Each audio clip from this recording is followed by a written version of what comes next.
he is working in Nepal. He's working as an orthopedic oncosurgeon at National Academy of Medical Sciences. We are having our beloved Navin Thakkar sir. He's a president of Gujarat Orthopaedic Association and a unique patent holder of few implants. So he has patented his own implants, a unique orthopedic surgeon from India. We are having Professor Pandit sir, who will be joining soon to us. We are having Dr. Jainth. He is our good friend and working as an orthopedic oncosurgeon in Ahmedabad. We are having Dr. Himanshu Rohila. He is working as an orthopedic oncosurgeon at Kokilaben Ambani Hospital, Mumbai. We are having Dr. Rishi Poudel. He is working in Nepal Cancer Center in Nepal. We are having Dr. Janice Good, Dr. Binayak. He is working in Bhaktpur Cancer Center. We are having another good friend from Nepal, Dr. Mandeep Patak. My colleague Mayur Kamani is there.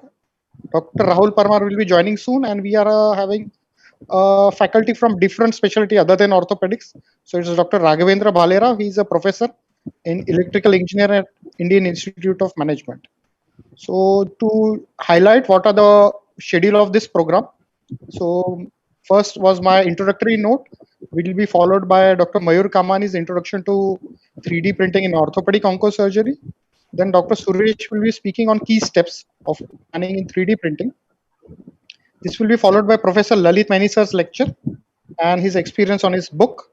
Then Dr. Binayak will be speaking on 3D printing in calcaneum tumor surgeries. Then we will have Dr. Himanshu's lecture on his experience in proximal humerus tumor surgery. Then, if time permits, my lecture will be there on 3D printed jig. And we will have a lecture by Dr. Raghavendra before my lecture. So it's a unique topic, artificial intelligence in orthopedic oncosurgery. We have our, so this is a small video which summarizes what we want to show in this online seminar. So credit to YouTube. So this is a cocoon formation by a worm. So 3D printing is similar to this technique, like the cocoon is formed by the worm. And this is the final implant or final specimen or final prosthesis or jig prepared.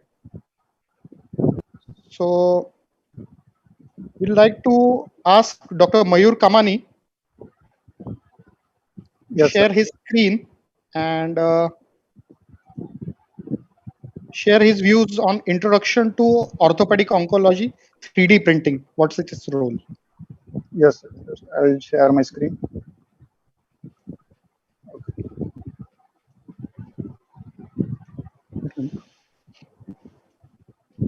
Is it seen, sir? Yes, we are able to see you. Yes, we are visible. Very much visible. Huh? Go ahead. You can start your presentation. Okay. Welcome all international and national delegates and the faculties. So I am speaking on introduction to 3D printing in orthopedic oncosurgery. So I'll be speaking on history, definition, how it works, current use in orthopedic oncology. I'll show you some cases which we have used 3D model and the future perspective. So the history wise, in 1984, the Charles Hull developed the first 3D printer and named the technique as a stereolithography. In 1988, the fused deposition modeling, which currently most commonly used in 3D printing, was developed by the Scott Crump and the commercialized by the Stratasys. And 2005, Z Corporation launched first high definition color 3D printer. So what is a 3D printing? It's a model of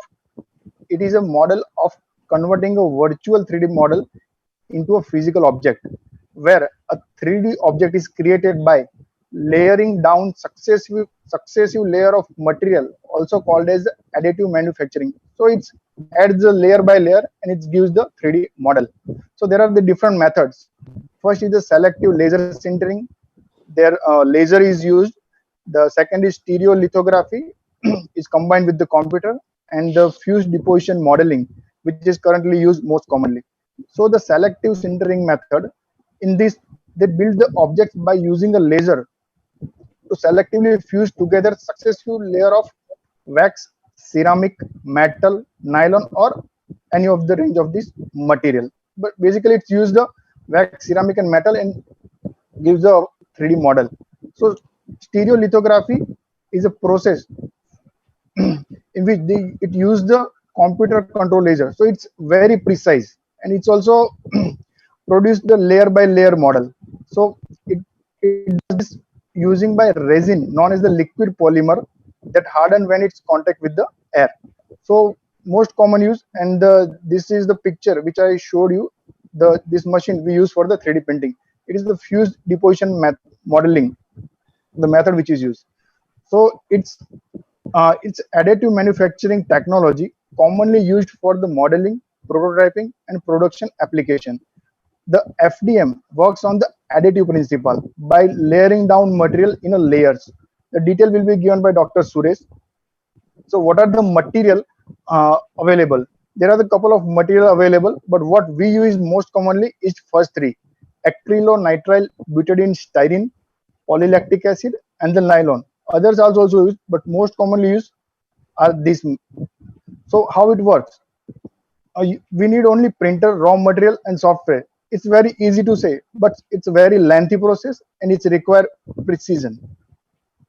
So the process is we have to have a model, we have to have a CD and the MRI film. It has to be processed and converted to the STL conversion, and editing and the pre-operative planning will be done on the software, and it is those are command given to the machine and it gives the model. So its use are various, like in medical we use modeling, in food they use for the cake, they use it's used in the game, fashion, defense space, but I am speaking on only orthopedic oncosurgeries. So I'll show you some couple of cases. This is my first case of osteosarcoma of the periacetobulum area. So this is the X-ray. This is the on CT and MRI we have combined and planned the surgery.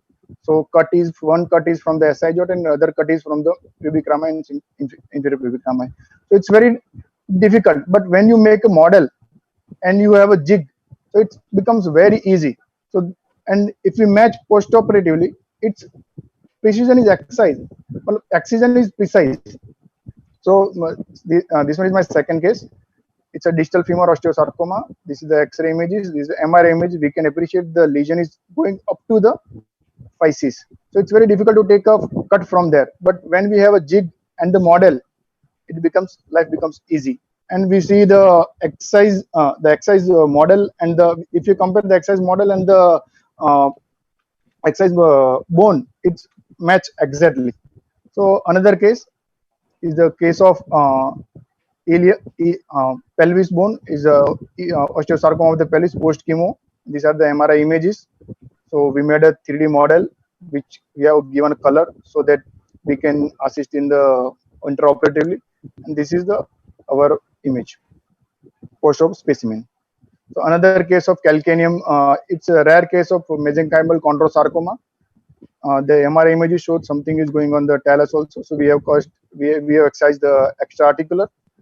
We have made a model and it was excised like this. So now final case, it's like case number 5, GCT of the pelvis. It's a right acetabulum and the inferior pubic rami GCT. So these are the images, MRI images, and this is the model with the jig. With the jig, the excision and the precision becomes very perfect. So what I am expecting from the future is what we need is the biocompatible material like hydroxyapatite, tricalcium phosphate, which fills the bony defect. It should turn around faster, can be manufactured anywhere in the OT, and it's exactly what surgeon and the patients require. Thank you, sir. Over to you, sir. Yeah, thank you, Mayur. So it was a nice presentation by Mayur. So he has told what is 3D printing. He has explained very nicely what is its role in orthopedic oncosurgery. So we'd like to ask Dr. Suresh Ludwani. He is a radiologist and working in the field of 3D printing. So we'd like to invite Dr. Suresh Ludwani to upload his presentation and share his views on what are the steps of 3D printing. So yes, Dr. Suresh, can you hear me? Yes, I am stopping the sharing of. Yes, sir.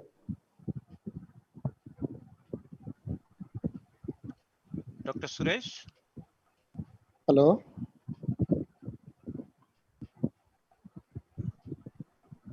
Dr. Suresh, are you there or not? Dr. Suresh has kept his video off. Yes, sir. So please So just make I am your telling video. you. Yes, ask to start video. Yes, he has started, sir.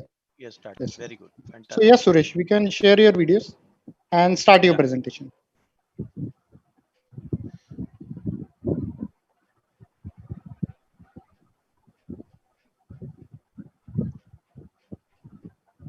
Dr. Suresh, can you start speaking? Suresh, can you start your presentation? Presentation is already there. We are not getting his voice. No, it Yes, was Suresh, we are fantastic. able to see you. You can start your voice. Make Hello. it, So make Yes, now it, Suresh, can we can. yeah. Now your voice is coming little bit, but make it full. This PowerPoint, make it full. Yeah. is it fine now, sir? Yeah. Yes. Fantastic. Yeah, Fantastic. Okay. you can Thank Lovely. start, you Suresh. so. Yeah. Yeah. Okay. Thank you so much. Before I start, I thank you all the association for letting me in. So I am a bit a stranger in this field but I will No. thank. You are doing same work, so you are not a So we are stranger. doing Yeah. same work. But somewhere Because else of your help, we are doing these I things. can't match a surgeon who loves blood, and I am always behind the screen. But I Okay. will like to start with acknowledging Abhijeet sir, because he was the first person I still remember we met at Zydus, and he promoted me that you should come down and we should do more cases. So thank you, sir, and thank Yes, you sir. for letting Yeah, me in. thanks, Suresh. Yes, So so you can start your presentation. Yeah. yeah, so my presentation is more on the engineering aspect of it, that how does 3D printing work. So I will start with a brief showing that it has been quoted that within by 2021 there will be 25% of the surgeons who will be first doing the surgery on the 3D printed models before doing on the patients, which is a very good thing that we are going away from what I call a surprise surgery kind of thing, because we will be well aware about each and everything before the surgery, and that's the best part of the 3D printing. How did I develop this faith in 3D printing? This is the first mandible model I had printed, and with our end of our thing, suddenly a light went off and my printing stopped in between. This was the 3D printed half model. You can see the best part is that I could see the cortical bone, I could see the cancellous bone. So that is the best thing which made me a faith in this technology, that it is actually replicating the bone.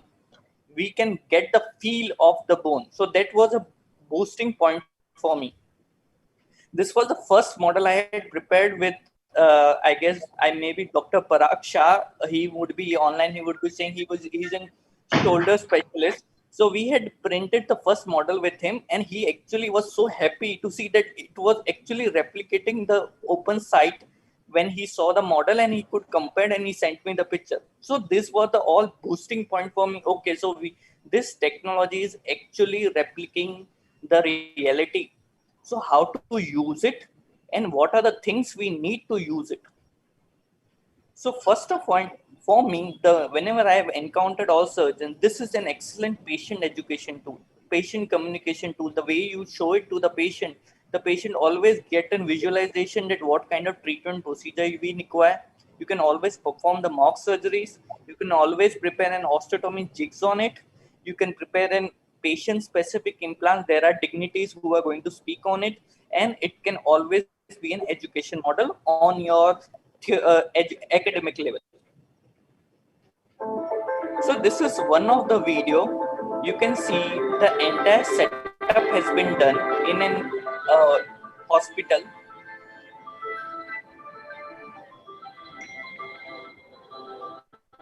Each and every procedure has been done on a model first, and then they have done. So I don't think so. We are far away from them. We have already started doing it. It is just the time that we need to develop that department in our hospitals and in our faculties. What procedure to do next. It's especially useful for collaborative cases where multiple physicians are involved. What I'm doing here is I'm creating 3D models for clinical models in both clinical applications and educational. In a 3D print, not only do you see the heart, but you can see the airways, you can see other structures that are also important. So it gives you a different perspective, provides an opportunity to be able to see sort of like what you would see in the operating room. I'll reach out to the 3D printing center and have virtually reconstruct pieces of bone, and then have me print out a model, and that way I can hold it in my hands, look at it from many different angles, and make sure not only are the bones aligned, but that they're articulating correctly the other parts of the craniofacial skeleton. To know in advance that the study needs to be done with the absolute least amount of motion possible, the highest resolution, so that the 3D print can be made to simulate what the physician is going to see in surgery. Once the imaging is obtained, it really is a fair amount of work to go from taking that image set and choosing what it is that we want to focus in on. Now I'll contact the radiologist and say, hey, I'm working on this case. You mind coming by, making sure that I've chosen the right study, and is my segmentation correct? Does this anatomy match what we know about the diagnosis in this patient? The surgeon can use the model to explain the procedure to parents so they know what to expect, and will understand the length of the surgery, any potential complications, how the outcomes will occur, and what types of things can affect the outcomes. It's very clear when families see that, it's like an aha moment. Being able to print it out for the families is a great resource. And of course, this is accessible to all hospitals. So I will just stop this video and move ahead with the planning part of it. So we basically need 5 things. So we basically start with patient data. What data we need? It depends upon what you want to print. You want to print an organ, you can't get it with the CT data. You need to have an MRI. You want to print a bone, you need a CT scan. When you want to print a CT, when you want to print a bone with a vessel, then you need a CT with contrast. So it depends upon what kind of data and what kind of things you want to print, first thing. Second thing is, once you acquire the data, you need a third-party software. When I say third-party software, a normal CT scan software, it can generate an 3D images, but can't generate a 3D model for you, which is an STL model, which we require. Now, I will share you that how we do this process of segmentation. I will show it to you. This is my next. This is something which I just told you. First, we acquire the data of a CT data. We put it in the third-party software. You can see the greenish part. The greenish part is only the bone because I just want to print the bone. So I have segmented the bone, which is created the 3D file and show it.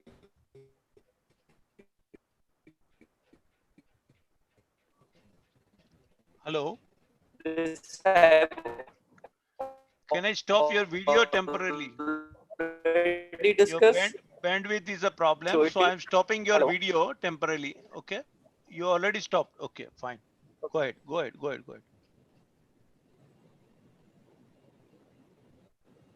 Yes, Suresh, you can start your presentation. No, his voice is not coming because His of voice the is internet. okay, sir. Internet Yes, sir. speed is a problem. Internet speed, Okay. bandwidth is a problem. Okay, so can you see my duals? Yeah, we can see, Yes, but dual in scan. between your voice is going because of your bandwidth problem. Do you have a second internet connection? No. Okay, go ahead with this. Hello.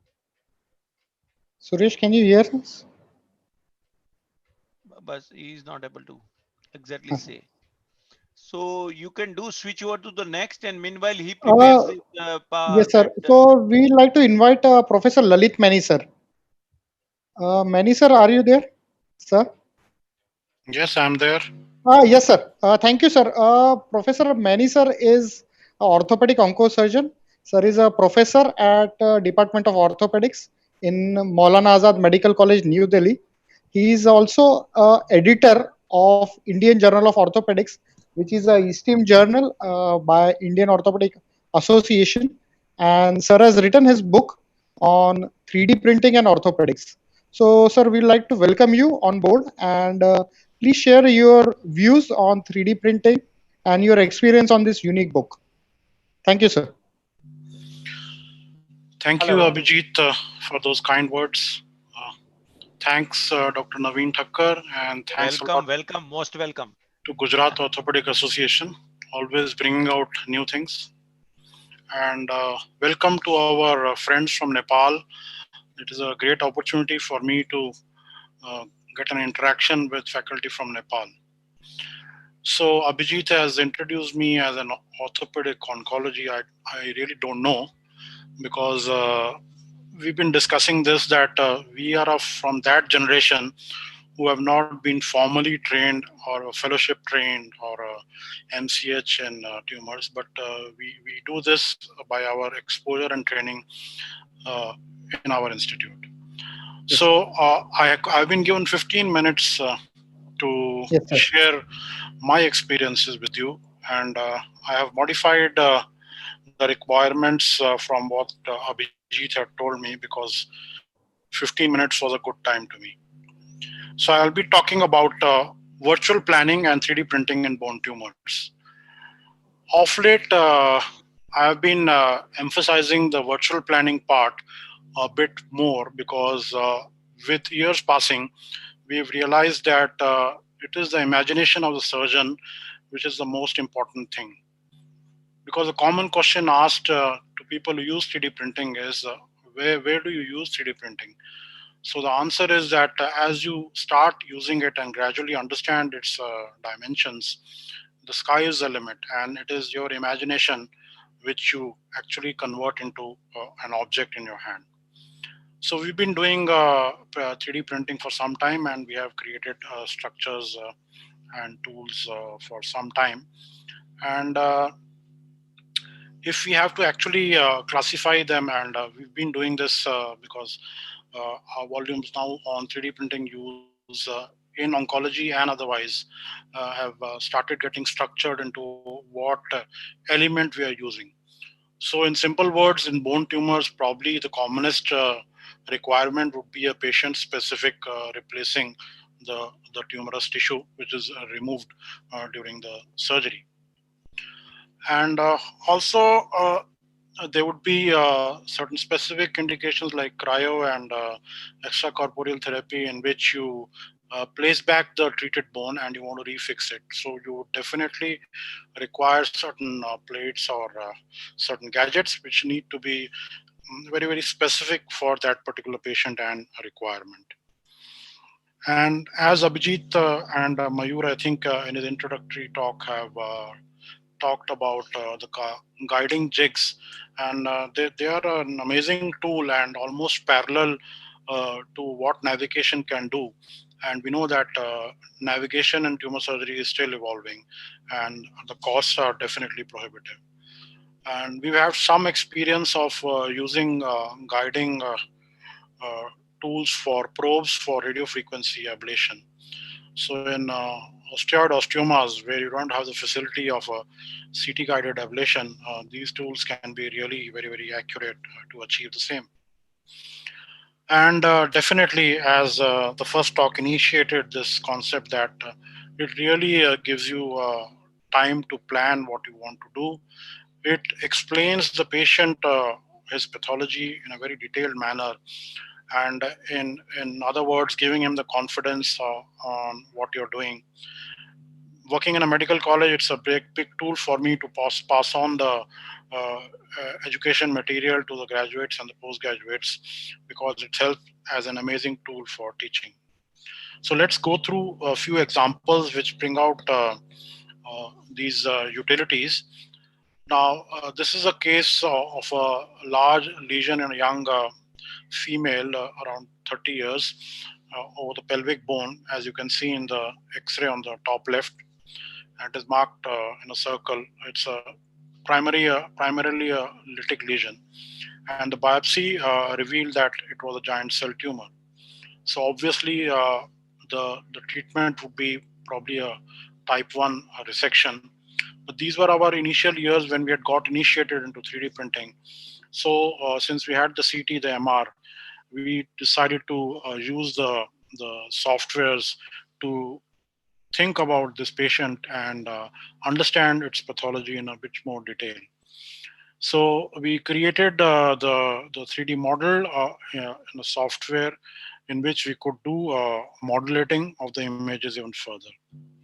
So we generate a model on the computer and then try to plan the resection on the computer itself. So it's performing the virtual surgery on the computer. Once you see on the left side, once you've done the resection, we have the measurements.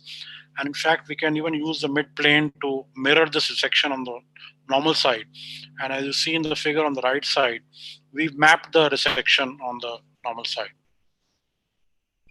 Now again, we mirror back the mapping on the same side to see what is the defect going to be and what sort of a reconstruction can be done.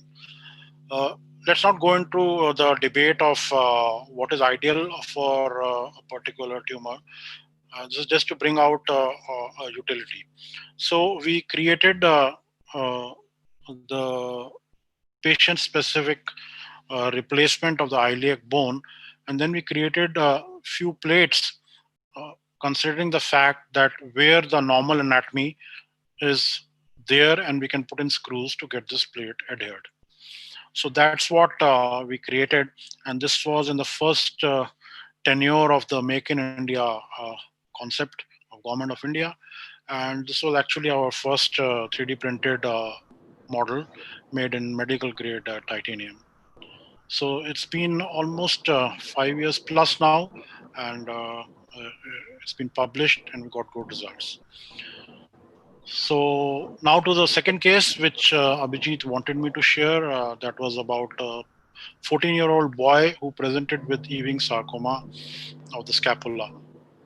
Now, in this patient, again, we went over and used the software, imported the images to understand the extent. Now, what happens in virtual planning is you get closer to the patient's anatomy because you're spending much longer time looking at the images at a smaller section and at different angles. So we created, we planned out that this patient would be ideal for a scapular resection because of the oncological staging. And we just thought of this that since it's a very, very pure scapular lesion and there is no penetration of any of the cortices, and most of the muscles around would be preserved. And we just thought of this concept of why do not we replace the scapula. So we created a 3D of the normal side, and we flipped it, mirrored it, and created the scapula of the desired side. And as in the pelvis, we created these peripheral holes and certain specific holes which should take back ligaments and muscles for their attachments. Now, this knowledge only a surgeon would give to the engineer on what modifications are required. And then when we looked at the glenoid, we were very sure that this is going to be very shallow and some sort of reconstruction would be required. So we played around with the glenoid, made it a bit more circular and larger. And then we also got in the materials people to integrate a poly material so that the articulation with the patient's humeral head is a good bearing surface. So after all the planning, we went on to design this scapula, and we've done around 4 since then. This is a resected model, and that is a replaced scapula. We had to use a mesh to reconstruct the capsule with the remaining muscles which are there to reconstruct with the shoulder joint. Now, I cannot really give you long-term results of say 5 years because it's just been around maybe 2 years. We've done all these cases. The shoulder function is not as perfect as one would imagine or dream to have, but they would reach somewhere around say 70 to 90 degree of forward flexion, which probably is slightly better than the routine takeoff limb buck, which ends up in a totally sort of stiff or a flailed shoulder. However, the oncological staging is very, very important on deciding upon which patients would be actually suitable for such an indication. And I can tell you the indications would be very, very rare. More often than not, patients would come later than what you would like for a replacement. So a third indication, we're excited about this indication because it seems to be very good. Although there is another presentation at the end of this session in which we have used liquid nitrogen and reused the bone, and definitely since it was 11-year-old female, we required a patient-specific plate to fix back the treated bone. So these were the stages of planning, and then we printed both the bone and the plate and did our pre-operative drills. We then made the plate and then did the drills, and it was definitely a very, very useful experience. We've been using these plates now we've done it in 5 patients. This is another osteosarcoma, which is now, I think, almost a year follow-up. And we actually also used this in a polio patient where the canal was too small and the neck shaft angle and the anteversion was so weird that we needed a patient-specific plate. The last example in my talk, this is E-wings of the proximal humerus. That once we started doing the planning, we realized that the canal distally, which would be left, the length was very less and the diameter was less than the standard processes which were available. So we knew that we needed something customized so we could plan the whole thing with the best length and with the different sort of diameters in the bottom and the top according to the canal of the patient. And then we created this model. The most important part was the distal part, which was totally customized for the patient. And of course, you can create your attachment areas as per the anatomy. So this was the post-op of this. And just few words on this book. We've accumulated most of our experience in this book from what are the basic steps to what could be the applications, to what could be the softwares, what are the free softwares available, about printers. And it's a very, very simple book, around 200 pages, and it is by multiple authors. We've tried to get in other authors' experience, even from neurosurgery and the dental field. And the language is simple and it's given in point wise so that we get to understand. So it has 3 parts. It has an overview. It talks about the 3D printing technology and the applications of 3D printing, which go from fracture to deformity to patient-specific jigs to oncology to neurosurgery and plastic surgery, cardiology, and various others. So it's a very, very basic book, and it also has the last part of future of 3D printing, which is definitely bioprinting. So those of you interested can just Google and go to Amazon. It is available there, and maybe if you want, you can have one. So I'll stop there, and I'm very happy if there are any questions which I can address at this point of time. Yes, sir. Sir, are we having questions for Maini sir at present, or we'll take questions as and when they are there? In between, you can take the questions. If you are inter-faculty questions, you can ask the question. Faculty has any query, then you can ask it. Yeah, I will collect. Yeah, Himanshu, you can ask. Yeah. So, Dr. Himanshu, you can ask your question to Maini sir. Yeah. Hello, Dr. Maini. It's been Hello. nice listening to your talk. I wanted to ask you regarding your scapular reconstruction, the 3D implant, the metal printer which was used. Did you thought of giving a reverse shoulder bearing surface to give abduction also to patient, or we accept a non-reverse based, just a forward flexion kind of motion for the patient? Good question. Thanks a lot. That's a pretty advanced question. It brings in knowledge from shoulder surgery, 3D printing, and tumor surgery. So definitely in today's era, reverse is a good concept because of loss of the various muscles which are actually happening. Definitely the rotators invariably have to go. So it's a good concept if you're taking it that way. when we had done these, the reverse shoulder in itself was evolving. So they were still trying to convince people, because at that time the reverse shoulder itself had their own complication sets of around 30 to 40%.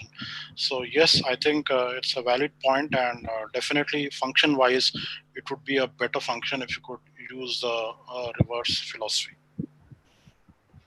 And doing it with a 3D printing is not difficult. So it is very doable. You need to have it in your mind when you plan. Then that won't be a one piece. It will be a modular one thing. Yes, it will be a modular one, sir. It will be modular one. Yeah. Yes, sir. I think we should. Sir, I have a question. Do we have any engineering expert in the panel? Sir. Yes, sir. We are electrical engineer and a dental radiologist. So who are doing the planning in this case. So would like to have a question. Yeah. So what will be average cost of this prosthesis, sir? Average cost. So orthopedic surgeon, I will be interested to know because our patients are bit less affording. So what is the average cost of this process? 3D printing and a prosthesis, sir? So this is a very good question, and this is the commonest question which we get. What is the Yes, sir, average cost? Very and, important for us, sir. What is the time taken to make it and turn it around? So scapula, if it's a normal scapula, a single piece, the cost should not be anything more than 30,000.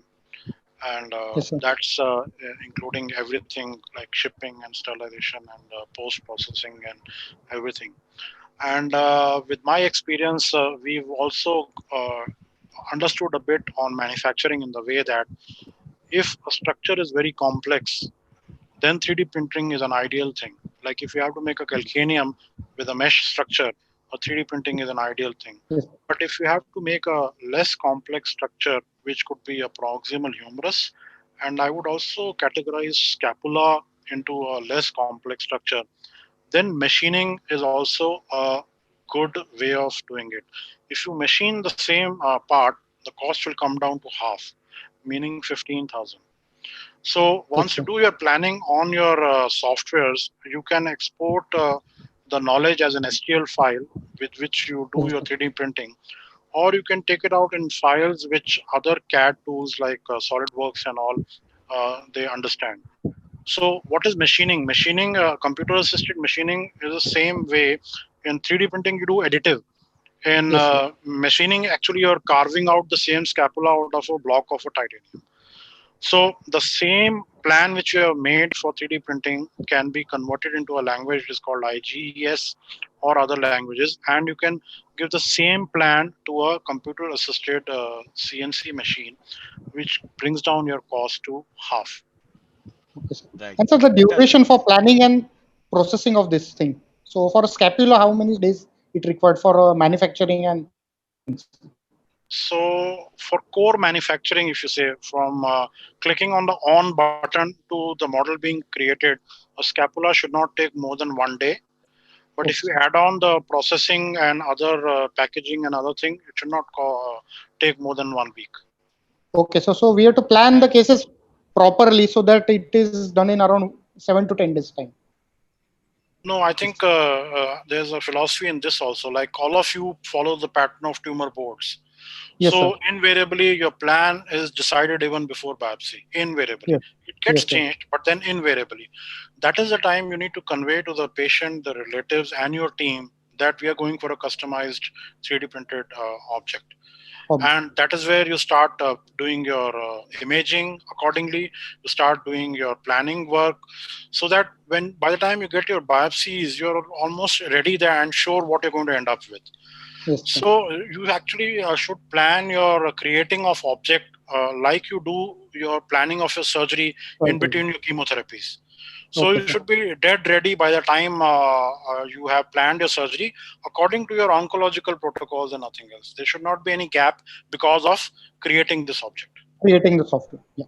Thank you, sir. Thank you I have very one much. question. One question. Yes, sir. Is there any regulatory problem with the FDA because you are making a customized implant? I would not know about FDA, but I would definitely know about Indian legislations. Indian legislations were pretty bleak 5 years from now on making customized solutions. However, in the last 2 years, they have opened up a system of licensing in which if a person has a manufacturing license for orthopedic implants, he can actually apply for a customized solution in a patient-specific scenario. In the last 1 year, they have even gone ahead and they have issued licenses to licensed manufacturers on creating customized solutions. So there are 2-3 vendors in India now who have those licenses. So it's not a huge regulatory problem at this point of time. But you have to go there only for making that machining or printing. Either you go for a CNC machine or you go for a 3D printing, but you have to go through them only. Yes. So if you It has to be certified. It has to be certified. Yes, definitely. So if you are manufacturing anything, you would do it through one of the implant companies. So invariably, it will be a company which will have manufacturing facilities. Like for example, Greens, which is there in Gujarat, they have I think 9-axis CNC machine. They have all the technologies for building. So once you give them a project, they are very quick on getting the specific licenses for that patient. So that should not be a problem. Okay, so that part we have to count in that time cycle, compressing the time cycle and all that. Yeah. So we have to go for the regulatory. I have one question. Yes. And another question is how they finish the product finally, because it's in the 3D printing, it becomes a little bit raw implant. So how they finish it completely, polishing and everything, whether that has been done also by 3D, because 3D printers are not the manufacturers of the implants many times. Yeah. So the component which is printed by a 3D printer, you rightly said, is a pretty raw, or you can say a rough finish project. You might have a scenario where you're creating a talus or a calcaneum, which has an articular surface also. So once your product is made by 3D printing, it goes through the normal processing which is done in any implant. So it will go through all phases of polishing, and even the specific articular processes will go through the higher end fine polishing processes. So that is where the manufacturer's tools are going to come into work. So you have to select a vendor which has a 3D printing facility and also the implant manufacturing license, both. No. Invariably, nobody will have everything under one roof in any industry today. Whether it is buying a vegetable or buying a Ferrari. So everything is outsourced, and most of our implant manufacturers also have things like printing, polishing, packaging, sterilizing, outsourced. Very few will have everything under one roof. I think hardly anybody would have it. So they would have it outsourced, but they would cover it very well under their licenses. Okay, fine. Yeah, thank you, sir. Thanks for your valuable input. Dr. Vikas has one question. Yeah. Good afternoon, yes, sir. I just have a question. Do you have experience with replacing scaphoid and talus with 3D printed scaphoid or talus, or machining of the scaphoid or talus? We have experience with the talus. We've made it for a surgeon down south. We didn't use it ourselves, but it's been over, I think, 1.5 years. It was osteosarcoma of the talus, and it did pretty well. So talus is a less problematic bone because it is very well contoured and it gets captured inside the tibia mortis. However, a scaphoid would be a higher challenge because you would require anchoring of the dorsal and the volar ligaments. However, if you go into literature, talus and scaphoid are two bones which have been reported of being replaced, customized for over 2 decades. The Japanese have a lot of experience on creating ceramic scaphoids and talus, and probably they do settle in, and they've been using lunates also in keen box. So ceramic 3D printing itself is a very exciting field. Yes, sir. Thank you so much. Yeah. Thank you so much. Thank you very much, sir. So we would like to invite our faculty from Nepal, Dr. Binayak.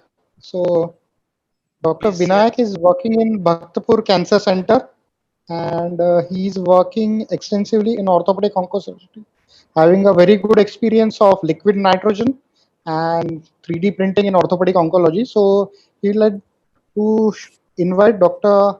Binayak. So Dr. Binayak, you can share your screen. Namaskar. Fantastic. Namaskar from Nepal. Namaskar. You listening to me? Yeah. Yes. Just make it Yeah, we are full. listening to you. Make it full. Full, okay. Now Yeah. your voice is clear. Yeah. Yes. So You make it full. increase. Very good. Yeah, we are very able good. to hear you. Lovely. Okay. Yeah. So we want to thank Dr. Abhijeet for letting this opportunity to getting the Nepal-India thing going.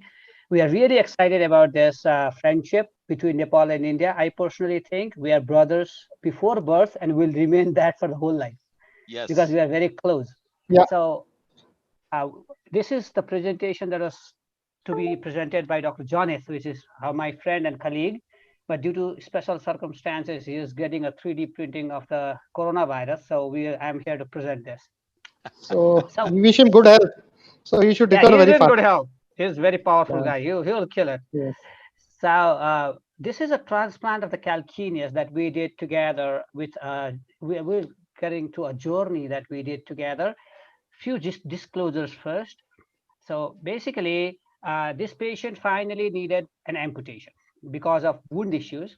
And we did a flap, but later on, nobody wanted to do a free flap because the plastic surgeons were afraid about flap. I don't know what was that, but patient finally needed an amputation. So we'll tell our journey to you guys. This is a patient from Bhaktapur, which is a small city near Kathmandu. She's a grade 2 chondrosarcoma right here. Different center, somebody curated it and did a cementing. And after a month, she came back to us with this. So she had grade 2 chondrosarcoma, curettage already done with a wound on the lateral side. Clear, right? You're listening. Okay. So then thank you. So we had two options in Nepal. We always have two options. The number one is always to do an amputation, which is the better option. And second option was to replace the calcaneus.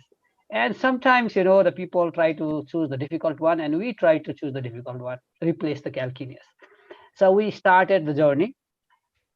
We had a lot of hurdles in the journey. First was to convince the patient people, the doctors, everybody needed to know what would that mean. Then we had to use the 3D slicer software and then convert the DICOM to 3D. Then find a 3D printer in Nepal. There are only two at that time, both being run by some foreign agencies, and we had to convince engineers to print a plastic replica. And then we went to a dentist lab to get the replica made into a implant like a dental guys do, because we don't have a machine that prints the direct implant. So our disclosure, another is we did not print the implant. We printed a plastic replica of low melting point, which was casted later by the dental people. Then we had to always tell them they're saving an amputation.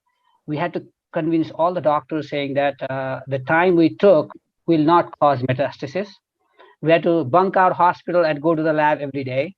So all those hurdles taken, then first hurdle was we got a CT and MRI of the patient. But the biggest problem was to know how to convert this CT or MRI into a software that prints the 3D thing. So we started with the Google. Master Google told us a lot of things. So we used open source software, which was sometimes taking us somewhere, sometimes not taking us anywhere. Hello? Yes. Continue. Please, somebody please do not talk on the mobile. Please close your mobile. Please mute yourself.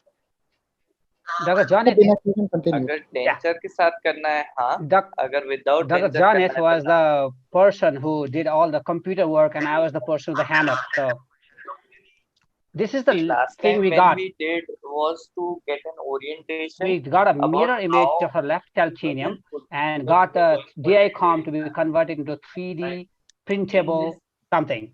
And this was taken to the robotic people. There were two 3D printers in Nepal at that time. One was this. This was basically an experimental toy-like printer brought to Nepal by American people after post-earthquake for their own research. And we convinced them to print a 3D calcaneum for us. And they're very nice. They did print us a calcaneum, and we got a robotic people do that. So we have our calcaneum in hand. but we didn't know what to do with it. So we asked the dental people to help us. So we went to the dental lab and we told them everything we wanted to do. Then they were very kind enough. We had a dental surgeon who helped us all the way. And these lab people did the casting for us. So we used a metal we didn't know much about. So at that time, there are 12 hours power cut a day in Nepal. So these were the things that were used every day to do the whole thing. So we use Vitalium. Vitalium was commonly available in the dental lab, and it basically cobalt chrome with some molybdenum and some other special elements. But this was the easiest and cheapest that we could use. And this was the truth revealed. So Dr. Jainth did all the computer work and I did all the hammer work. So that's the me with the hammer. So we got our calcium. That was the moment of truth. We hit with a hammer and we got this. Something very raw, as it was said, very raw, metallic, calcium-like thing was taken out. Then it was polished and sandblasted for like hours by these guys with a small instrument of dental. They do zirconium 3D printing, but this was too big for them. We had to be there showing them all the processes, showing them all the joints, telling them how much to go smooth on every process. So it took a long time. Finally, we had our implant in hand. So these are the final product. So this patient, we now needed a lateral approach. We did a flap. So we made a supramallear flap lateral artery brace with a delayed uptake. And then on the surgery day, the plan was to reconstruct the calcaneum. So we had no X-rays or CTs. So we used a blank screen and made our own plan. So we were making our own plan there because none of the things will help us. So after we took out the calcaneum, we looked at it and it did look exactly the same. It was very, very promising because that was the first time we did it and we were very excited because it looked exactly the same as the patient's calcaneum. So that was the moment of truth.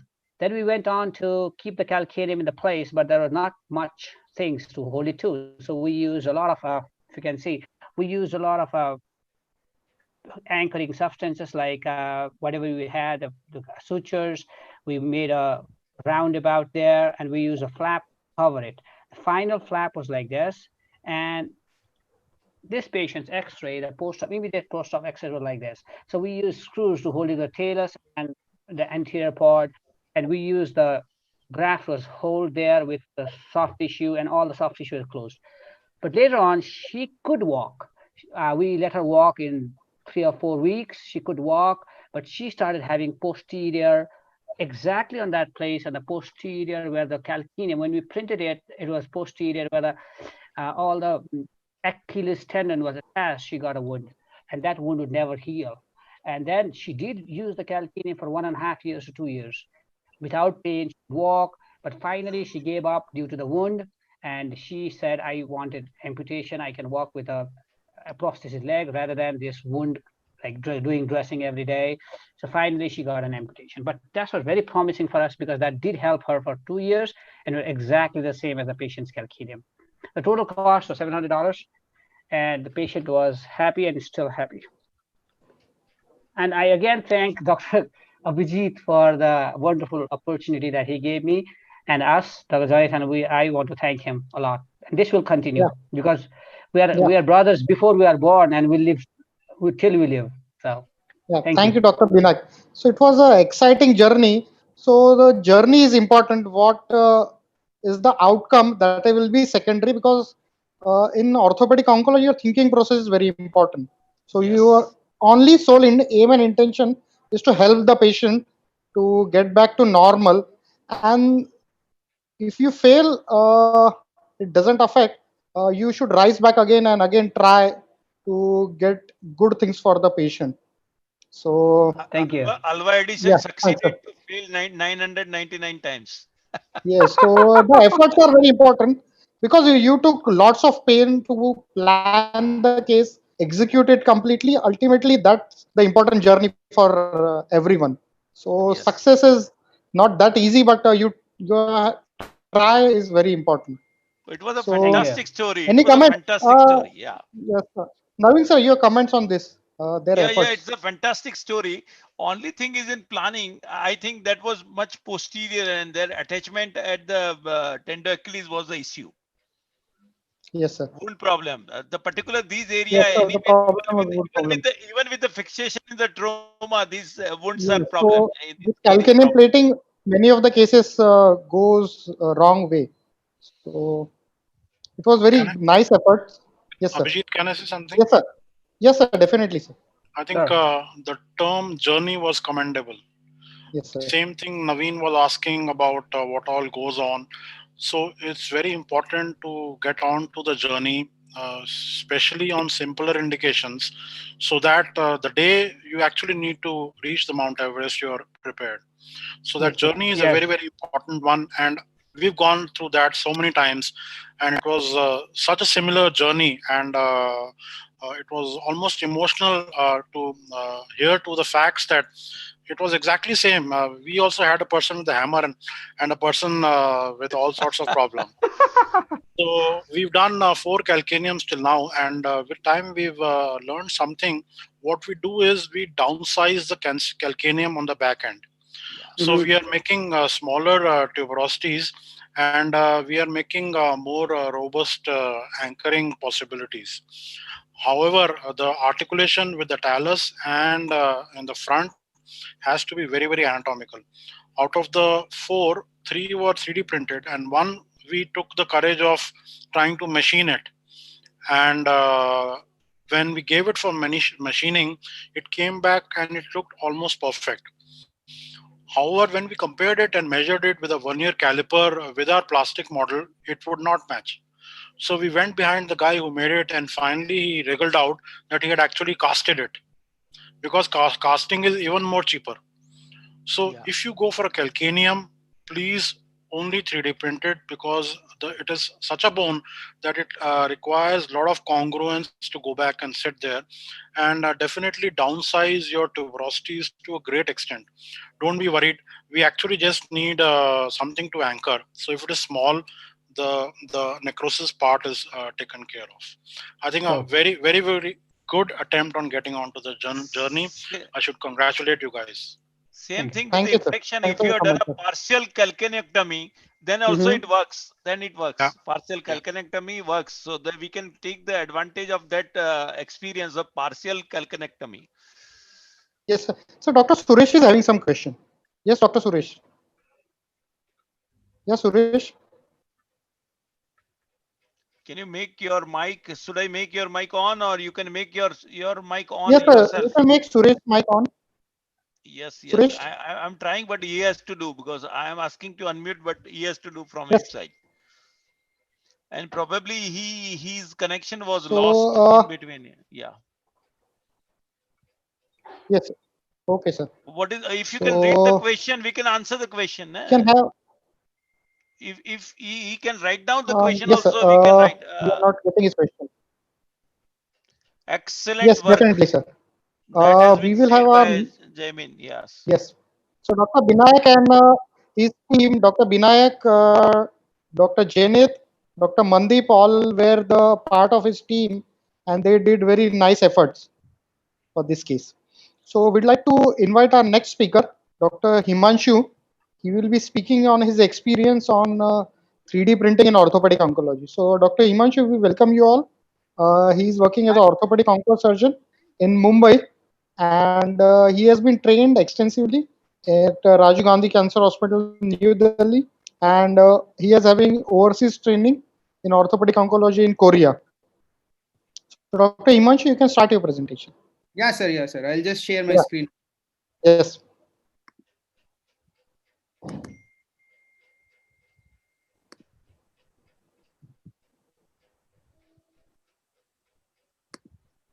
Yes.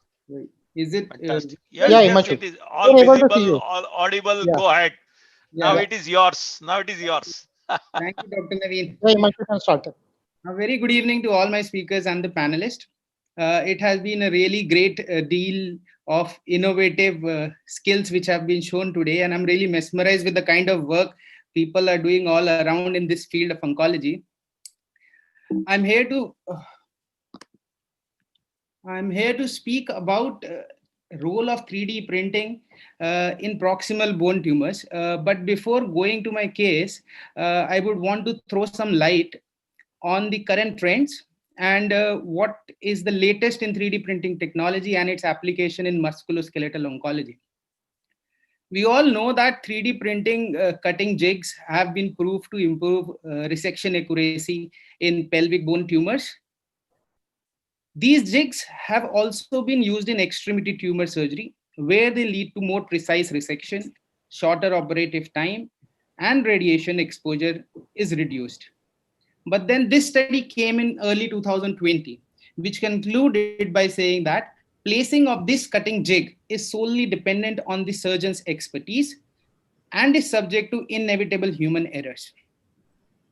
Now we also know that intraoperative navigation technology has been shown to improve surgical precision and accuracy, but it has a longer learning curve, also adds to the additional operative time, and presently there are no commercially available navigation softwares for musculoskeletal tumor surgery. So why not we combine both these innovative technologies for a better outcome? This idea was put to words in a chapter which stated that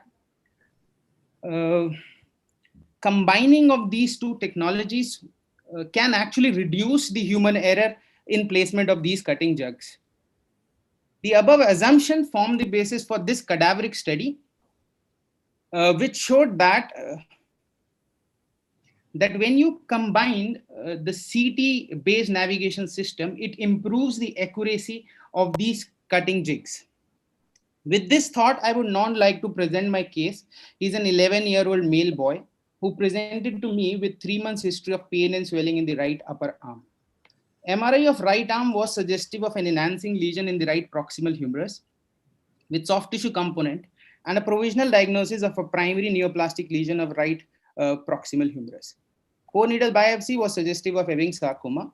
A whole body PET scan did not show any other sites of involvement. And based on these, he was started on a new adjuvant VAC-IE based chemotherapy protocol. These are the post-chemotherapy MRI images.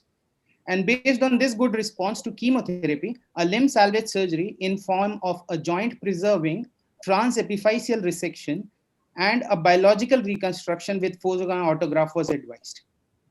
Pre-operative planning involved designing of the cutting jigs, where the first step was to map out the physeal region and plan the cut in the epiphysis of the proximal humerus, keeping the physis as an anatomical barrier for tumor spread. The 3D printed jig was designed in a way where a planned surgical sacrifice of lesser tuberosity was decided to achieve negative margins, and additional K-wire slots were given for adequate fixation of jigs to the proximal fragment. High precision care was taken to design these K-wire slots corresponding to the cannulated screws of the customized snake plate which is to be manufactured. The next step was designing a snake plate with the desired directions of the screws, obviating the need of 2 plates used for fixation.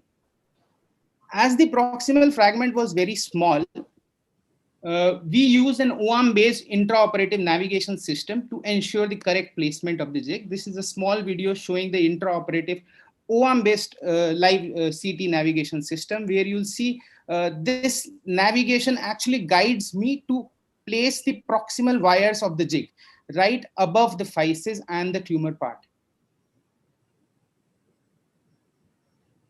This navigation system also gives me the liberty to decide the ideal proximal screw length, which can also be checked on the pre-op 3D printers. Here you can see the resected specimen with the excised soft tissue component and a 3D model of the bone with cutting jigs and a customized snake plate. On the left, you can see the tumor-bearing autograft preparation before cryotherapy, which involves medullary reaming, multiple cortical venting holes to prevent fractures during freezing. And on the right, you'll see the liquid nitrogen treated tumor-bearing autograft. For the soft tissue reconstruction, number 5 ethibond was used to anchor subscapularis to the lesser tuberosity, and deltoid was anchored to the plate hole. Here you can see the subscapularis being attached with the help of ethibond sutures. This is the immediate post-operative X-ray of the patient. You can see artificial bone graft substitute used at the diaphyseal osteotomy site to promote the healing. Post-operative immobilization was given for 6 weeks in the form of arm sling alone.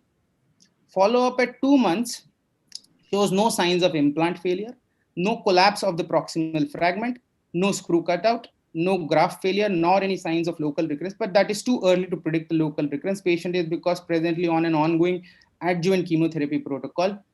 Here you can see the functional range at 2 months. The patient can achieve some forward flexion as well as abduction also. And patient although has a fixed flexion deformity at the elbow, which I suppose, which I feel that it would improve with time. Thank you. Yeah, thank you, Dr. Himanshu. So, Dr. Jaimin, your expert comments on Himanshu's case. It was a very nice case, elaborated very well. So, Dr. Jaimin? Yes, I can hear you. Yeah, Jaimin. So, your expert comments on Himanshu's case. It's a very well-planned case. So the main thing is the planning is utmost importance in all our cases. So it was a very planned case, and we'll see the results in next few days. That's the thing. So any alternative approach you think for this case? Would we have used any alternative approach? So see, obviously, if we don't maximum have the navigation system, because at our centers in Gujarat, we are not having a navigation system. So the planning becomes a bit difficult for us. If without navigation, I would have used a primary jig which was made, but I was very skeptical in exactly because it would go through the tumor part or exactly. through the So in using these jigs, I am very much skeptical of the same thing that is being quoted in the paper, that it depends totally on surgeon's expertise on how does he put that jig. Any 1 or 2 millimeter on and off and you are into the tumor. So obviously, as papers have quoted, that navigation is an additive thing to these jigs. But if the jig navigation is not available, it's a very steep curve in using these jigs. So you have to have an exact precise fit of the jig onto the bone where you can have a tumor-free margin cut. And I think that we can have only by experience and doing more and more cases. But we cannot stop doing cases. So this is the way that we can improve ourselves. And Dr. Abhijeet, I actually counsel the patient for an extra-articular resection also. I mean, intra-articular to sacrifice the whole proximal humerus in view of margins negative. But since the navigation was there, I did this. Otherwise, I would have not done this. So that's a journey. So just the same day as the last. Same like Dr. Binayak. So it's very difficult to have these precise cuts without a navigation. So navigation will be definitely adding to these things. Abhijeet, so, yes, sir. Can I add something? Yes, sir. Your comment, sir. Yes, sir. Yeah. We've been in the business of using these jigs in a variety of indications, also including cervical spine pedicle screws from the back. And our experience is, if the surgeon is involved in making the jig, the possibility of the error is going to be less. Yes, that is most important. Yeah, I've done a few studies on acetabular fractures on pre-contoured plates, and it has been a constant finding when I am not a part of the planning, it doesn't sit. And a second comment specifically on this case, one of the knowledge which is there in literature is, like, if you have to resect a bone, a diaphyseal resection, if you are creating two jigs, they need to have a surface reference, meaning that you could create a surface on the proximal humerus and the distal humerus so that they would take the contour of the surface. And the second aspect, which is most important, is you try and connect both these jigs. So once they're taking the proximal surface, they're taking the distal surface. Now both these surfaces are going to be away from the tumor. So the anatomy is going to be pretty okay. So once you take the surface reference of proximal and distal, and both the jigs are connected, the precision level is actually very, very high. And I'm sure nobody else has this availability of a navigation. Yes, so that is the important thing. So none of our centers across India are having the liberty of this navigation. So that is very great thing that Himanshu is having that. People have started using navigation. It's now available, but it's not as easily available as it should be. Yes, so it's But very that's difficult for fine. us. I can tell you navigation will also have a learning curve. Yeah, Yes, sir, exactly, sir, definitely. exactly. Sir, Navigation will also navigation. Yeah. sir, mind you, Same way in the arthroplasty also people have used the navigation and then some people have stopped navigation. Also. Exactly, sir. Sir, it's just that navigation, but it's, mind me, it's very, very difficult to set that intraoperative and use navigation to have surface marking, and that it's a very pain in the head. If you don't have surface marking properly, then there's no point of doing a navigated surgery. And it's very difficult. It seems easy, but it's too difficult to have surface matching. And sir, I wanted to add something about navigation at this point, because it would only work till I have made the osteotomy. Once I make the osteotomy, my reference goes away, reference point goes away, and I cannot to navigate again. So Yes. I can choose to place the jig, but I cannot use to cut it because I do not have an osteotome which is navigation guided. Like you have pedicle screws which can be navigatedly put inside the pedicle. In this, you don't have an osteotome, so I don't have a plane to cut. So I had to have to rely on the jig cuts. But the placement can be used. Can we Yes, put, Dr. can we Raghavendra, put can a you- probe or K-wire and get a navigation of that part, that point? But then I have to probe it again and again. Yeah, they have to probe And it Dr. again. Raghavendra, electrical engineer, is with us, so he can throw some comment on this. That use of navigation, would it be helpful here after cutting the bone? So, Dr. Raghavendra, your comments on this? Yeah, actually I have to go because this is the first time I'm attending any of this type of surgical seminar. So actually I have to get into details of how it is going. But definitely if we have very precise precise markings, and then it will be much beneficial using navigation, because using sensors we can have very precise readings for that. But that also depends upon surgeon also, how they are trained and how they are using this.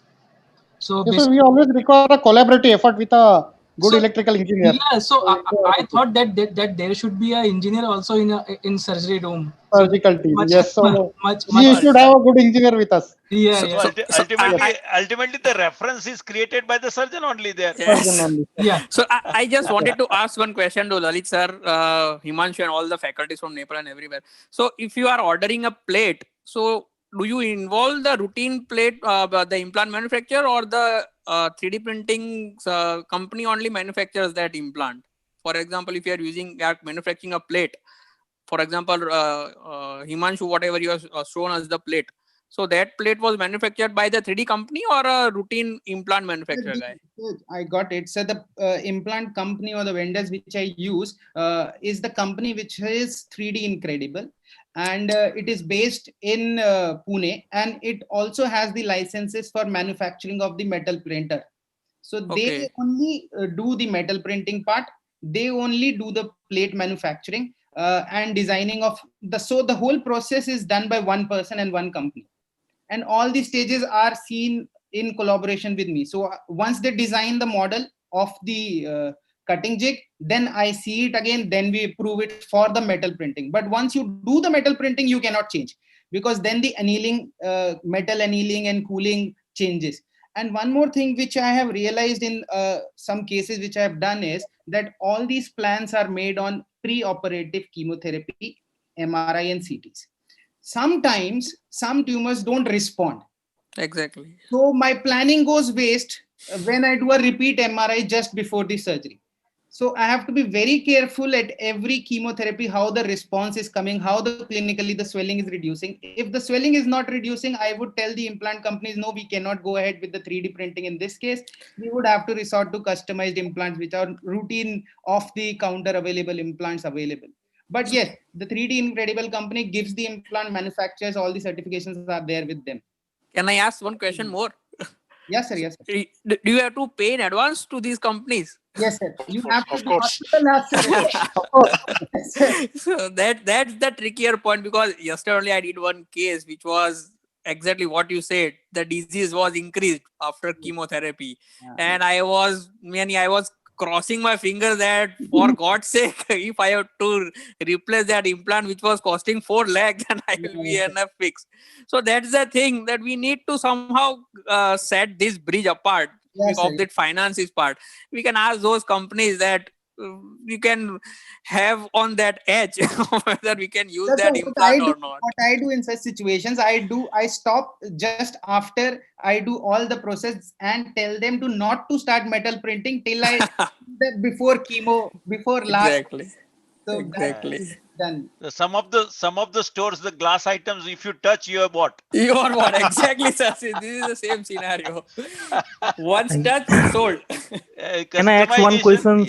One question Yes, to yes, Dr. Mandeep. Himanshu? Yes. Yeah. Yes. When intraoperative navigation is not available, like in our scenarios, how is about like you print a 3D model of a tumor itself and try that jig in your tumor model itself first before trying in the actual tumor patient? Yes, yes. Have So you tried that?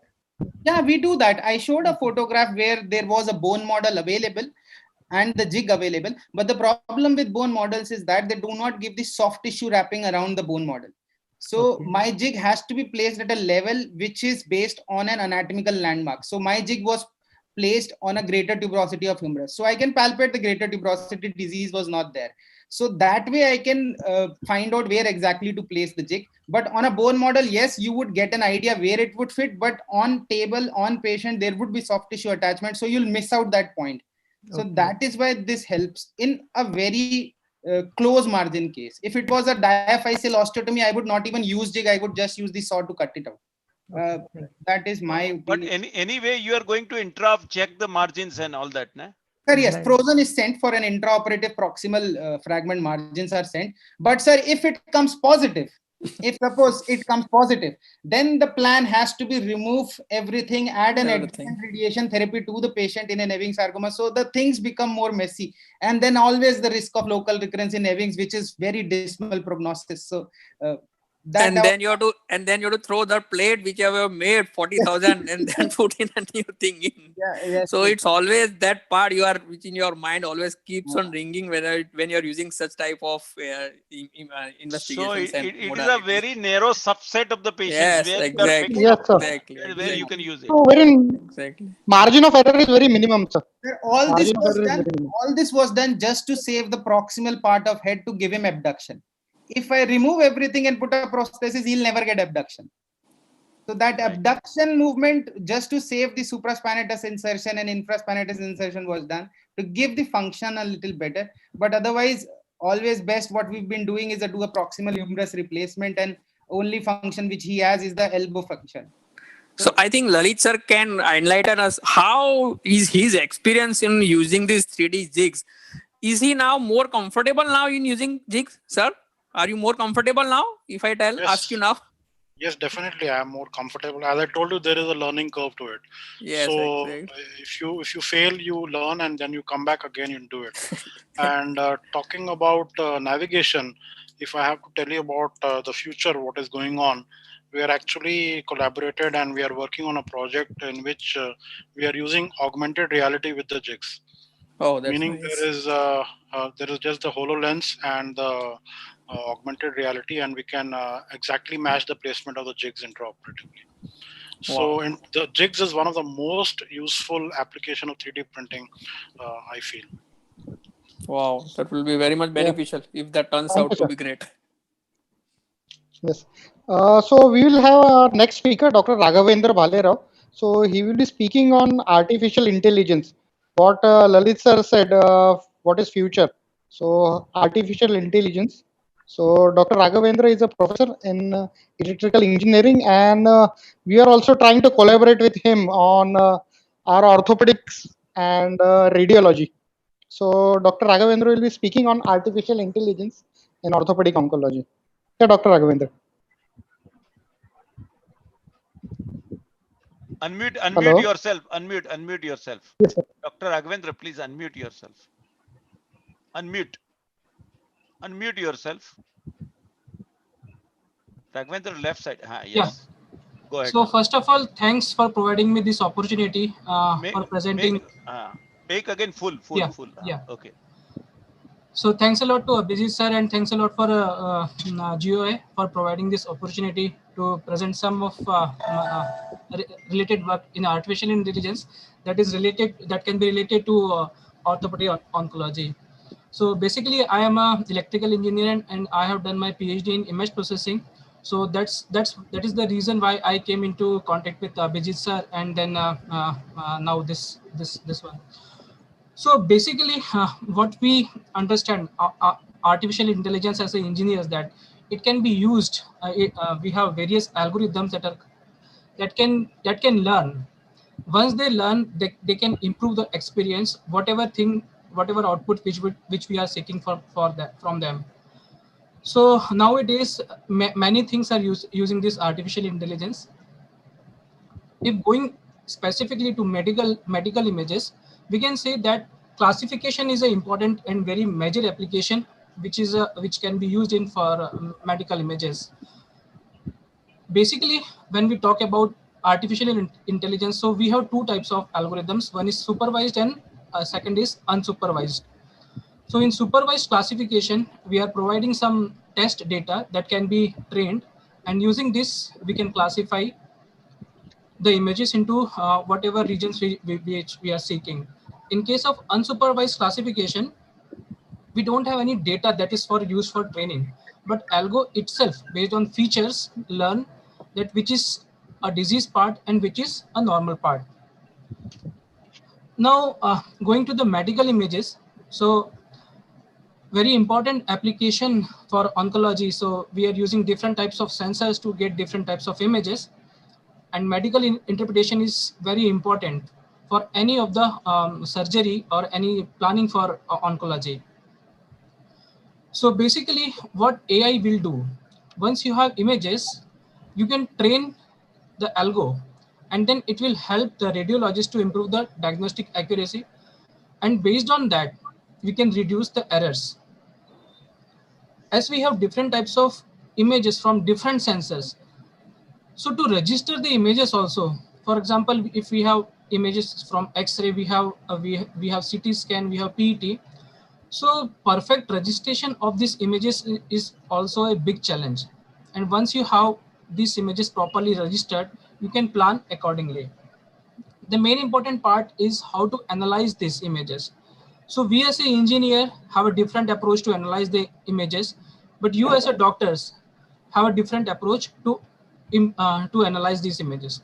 Now, if we can collaborate and train the machine, and machine will give us same result for n number of data, then we can say, okay, our work is done. So using these AI approaches, we can analyze the image. And finally, the results from these images can help the surgeon for a precise surgery. So basically, these are some important and generic methodological block diagram representation of what we are doing when we have the images. First, we have image from any sensor. Then the first process is we have to pre-process the image.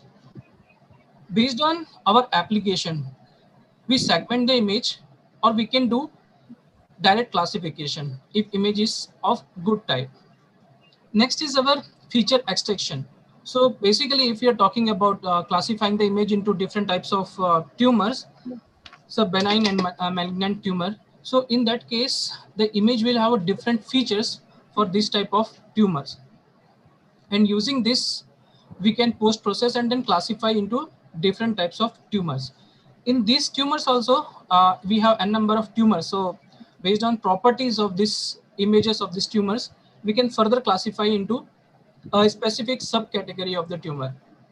So the important part of the image analysis is that image segmentation. So basically what you have to do, because for example, in an X-ray, I will show you in some of my next slide, that if you have X-ray, so you have muscle region, you have bone region, and then you have bone region with some tumor. So first you have to segment it. Okay, so after this segmentation is done, then you can classify this into different types of tumors. So this is one way to analyze the image, or one application of AI for image analysis. Second is image registration. So that I said that we have different types of sources. We have to get the images. We have X-ray, CT scan, MRI, PET. Now these are from different sensors, and when these images were taken, it may be possible that they have taken at different interval of time, and it may be possible that the body is perfectly not aligned when the images were taken.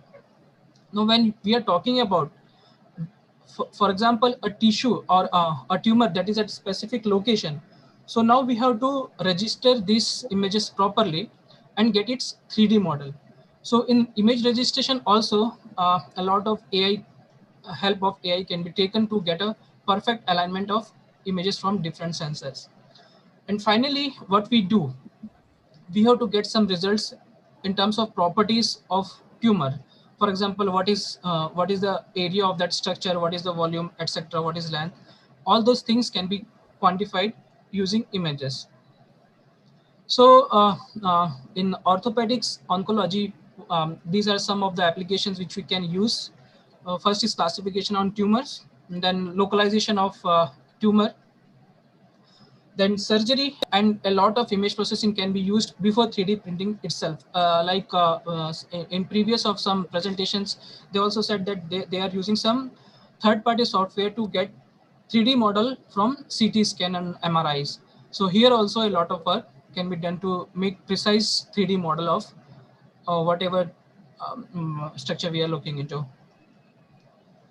So basically, now what we are doing in classification. So this is regarding the classification of tumor into benign and malignant.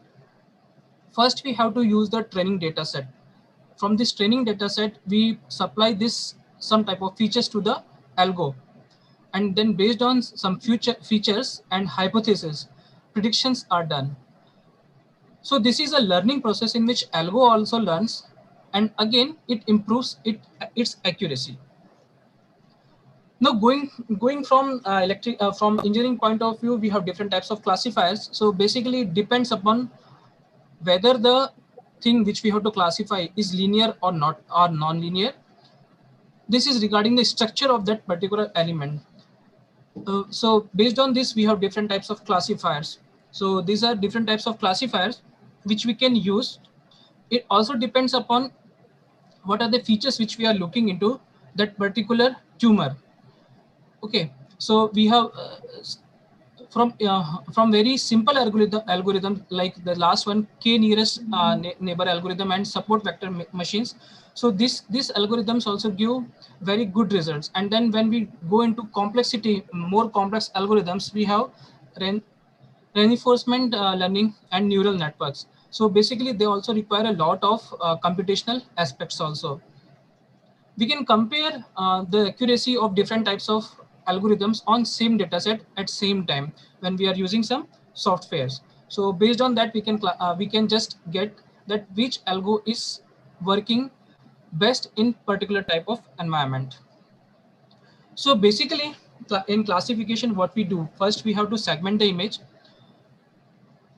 Edges are very important features. For I'm just going to show you in next slide that first we have this image of one X-ray, and then what we did, we have edges here. Now the problem is from image processing point of view, we have the problem that what threshold we should give to get the images. Like in left image, we can see that only bones are coming properly, but in right we have bones and some other tissues also, some other structures also. So that is a big challenge, that what threshold we should select to get particular type of feature. And for that, we require machine learning and artificial intelligence. Once we have this segmented region and edge detected, we can identify some region, and based on some seed pixel, because we are sure that when we are inside a region, it is specifically a tumorous region, and we are outside this, we know that this is a perfect region. So if we just know that which region is good and which is tumorous, so based on this, we can give some seed pixels, and based on some region growing algorithms, we can classify. So I will just show a small example here. Now this is we have just used the regions here. So you can see that there is some tumorous region here. Here there is some tumorous region which can be seen here. Okay, so now these bones are perfect, and we can see that the tumor is inside the healthy bone. Now using some seed pixel, and based on the feature property of that particular pixel, what we can do, we can classify it into that this is tumorous region. But again, this requires a lot of this involves a lot of complexity, and then we have to train it properly. So I've just shown a small example that how can we select a seed pixel here, and then this region will grow, and then it will engulf all the region which has this this tumor is present. So like that, we have some algos which can be used to find the tumorous region in a particular bone. So once we have done all this, we have region. So based on various data set, we can analyze the data based on ROC accuracy, error rate, sensitivity, and specificity. And then we can have a confusion matrix to find how our results are matching with the particular accuracy of other results. So also we can have like here, once we have done this using the algos, we can also have experts views and get the actual ground truth that which region was actually tumorous and which was not. And then based on that, we can just find the accuracy of particular algo. So after this analysis, we can just have a look how our algorithm is working. So based on particular feature, based on particular area, we can have different types of algo which can work specifically for particular type of tumor. So these are my key differences which I have used, and then we are supposed to start working on this type of tumors using image processing.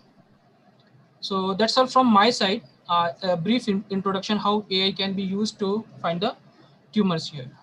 Yeah. Thank you, Dr. Raghavendra, for your kind inputs. So it's totally new field for us, that use of artificial intelligence, and we are also learning new things from and collaborating with engineers. So it's always good to have collaboration. Thank you for from your side also, because this is also a new type of experience to learn about the anatomy and tumors and all those things, and how images give information to doctors, and how we can interpret the images properly and help the doctors also. Thank you. Dr. Jawar Jetwa has taken a very good lecture on artificial intelligence. Yes, so orthopedics. Yes, sir. Thank you, sir. So, sir, would like to share my screen. So I'm having two PPTs. So, should I share my screen? Yeah. Share screen. You are going to represent Dr. Pandit sir. Pandit sir has Yes, not sir. I joined am yet. representing Pandit sir's lecture, and will be presenting my lecture also. So Pandit sir is not free now. Sir is in OT, sir. So okay, fine. He told that just you can go ahead with my presentation. Make this minus. Make this minus. Yes, sir. So firstly, sir, I'll be presenting sir and my lecture together. So this was a combined case done by us.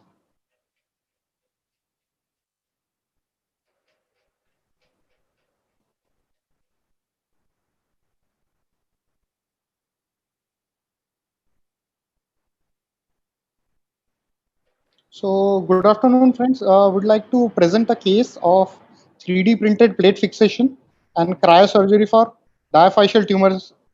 So, sir, I am audible? Yes, you are audible. Just make that stop sharing feature. There is a hide. Hide, yes, sir. Yeah, yes, I had hide. Yes, sir. Okay. Yeah.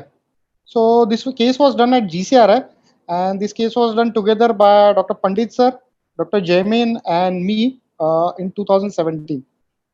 So this is example. So it was a tumor of tibia which was involving the diaphyseal area, and we planned a customized plate with use of 3D printing, and we had used liquid nitrogen.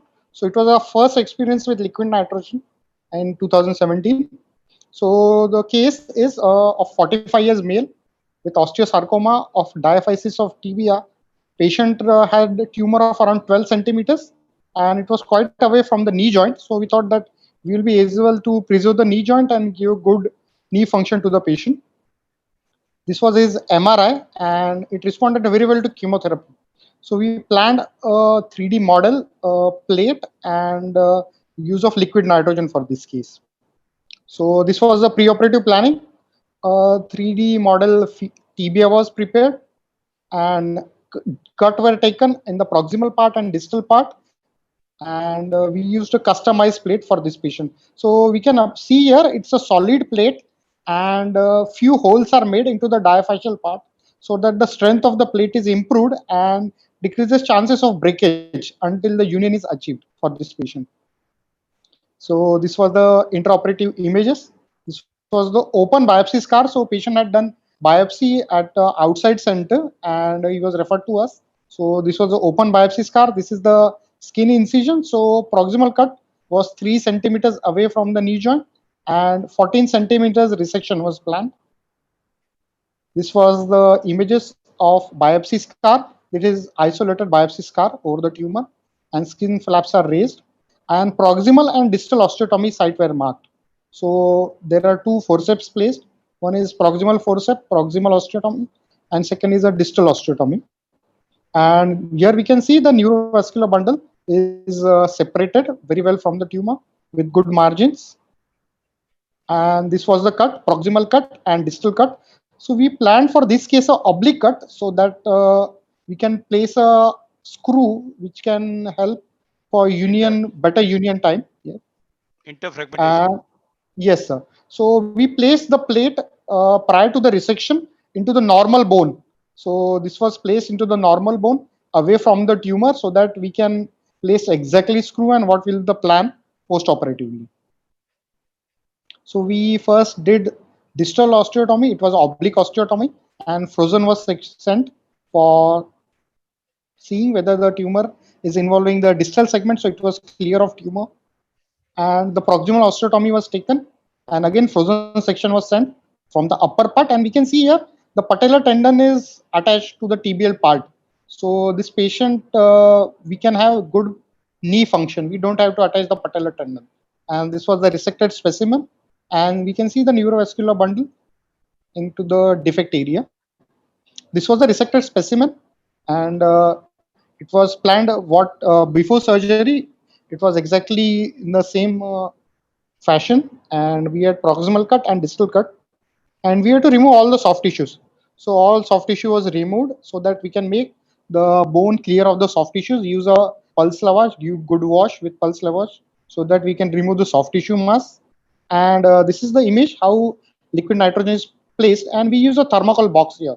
So this is a tray, and we had put the bone here, and we are putting the liquid nitrogen. So liquid nitrogen is available at minus 180 degrees. So this is how liquid nitrogen was placed. And this is how it was kept for 20 minutes, and we removed the specimen after treating it with liquid nitrogen for 20 minutes, and then thawing is done for around 15 minutes in air and water 15 minutes. And this is the specimen which was after liquid nitrogen. So you can see here the fumes coming out of the bone. So it's a totally free specimen, just like ice cream. This window was made to release the pressure?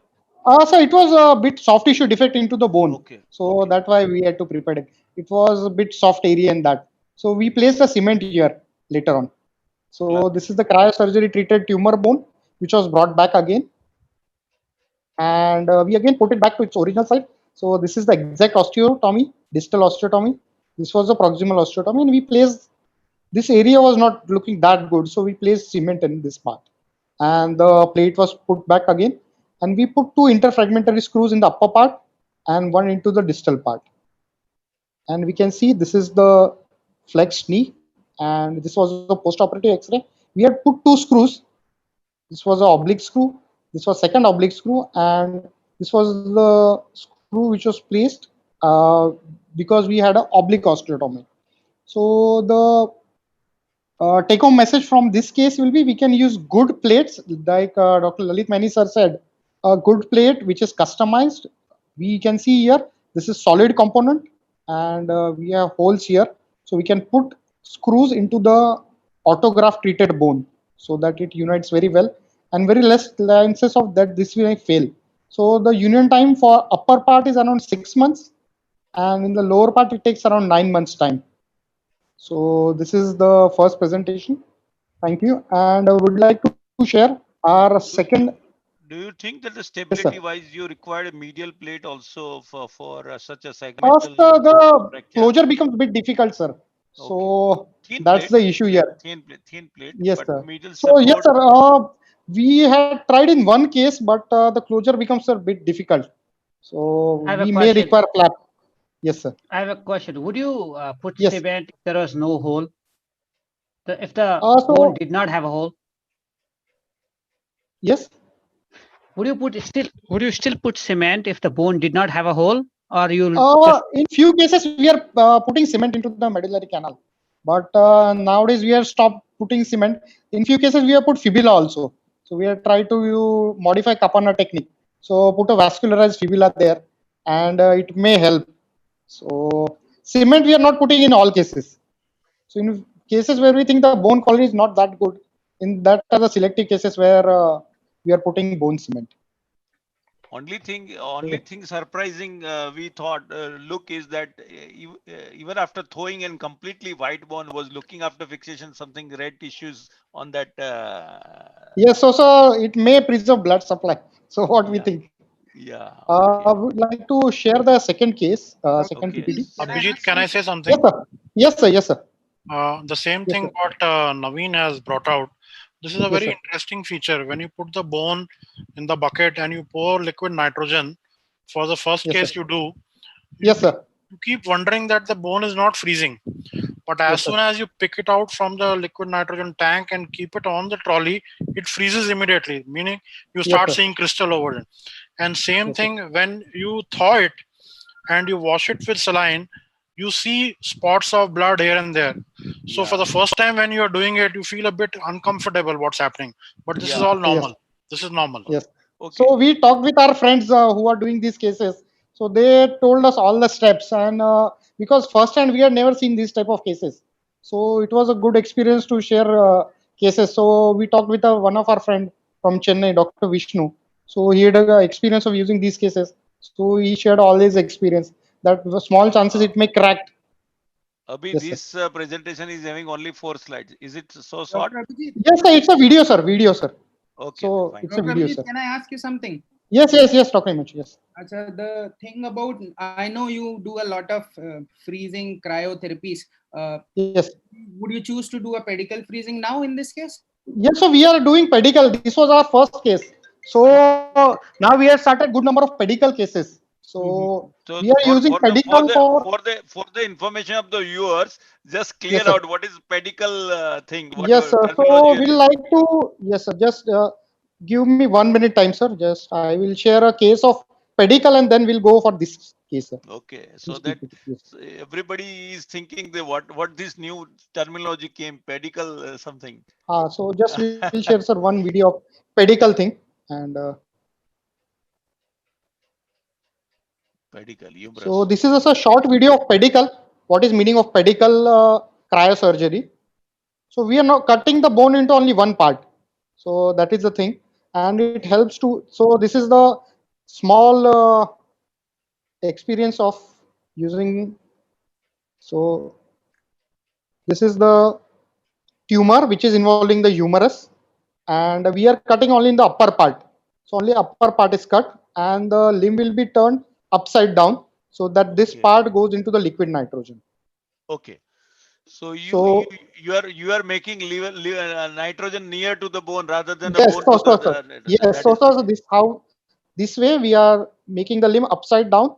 This is a bucket, and we'll be putting liquid nitrogen into this bucket. okay. So this is called pedicle type of cryosurgery. So and after that we'll fix it with a plate. So an example of this So it is a single osteotomy. single osteotomy. So union will be a bit easy. So proximal humerus tumor. So this was the biopsy scar, and this was the MRI of the patient.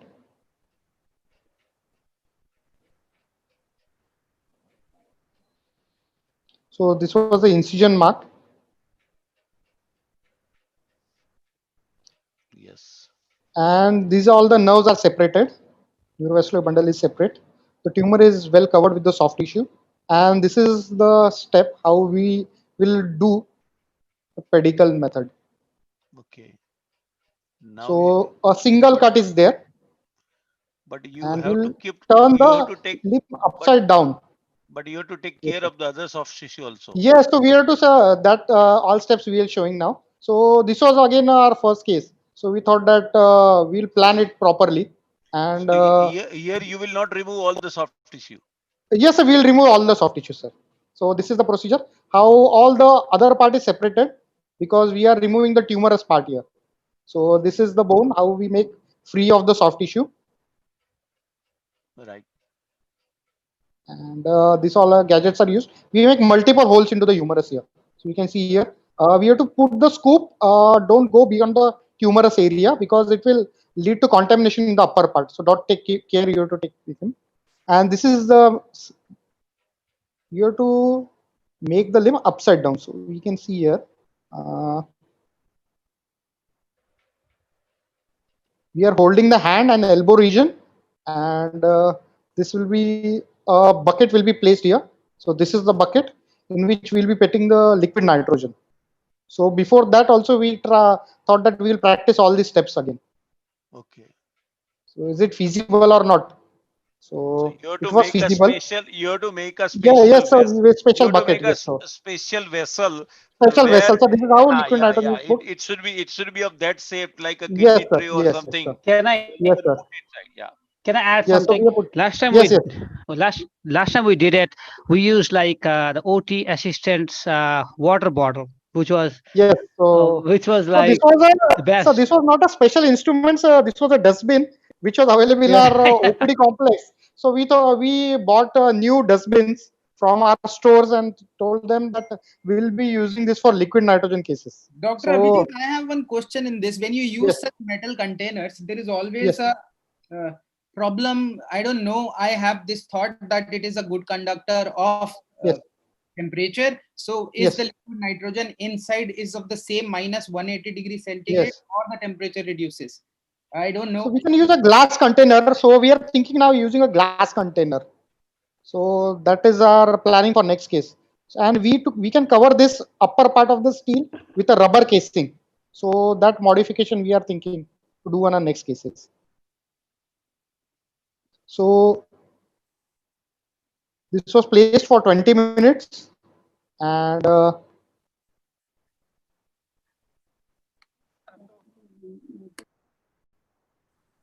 this is how Dr. Maini sir told that it looks totally like ice cream. And this is the elbow movement. And we have to use a plate. So this is after thawing, and fix it with the help of a plate. So coming back to our 3D printing use, so sir, would like to share our experience on.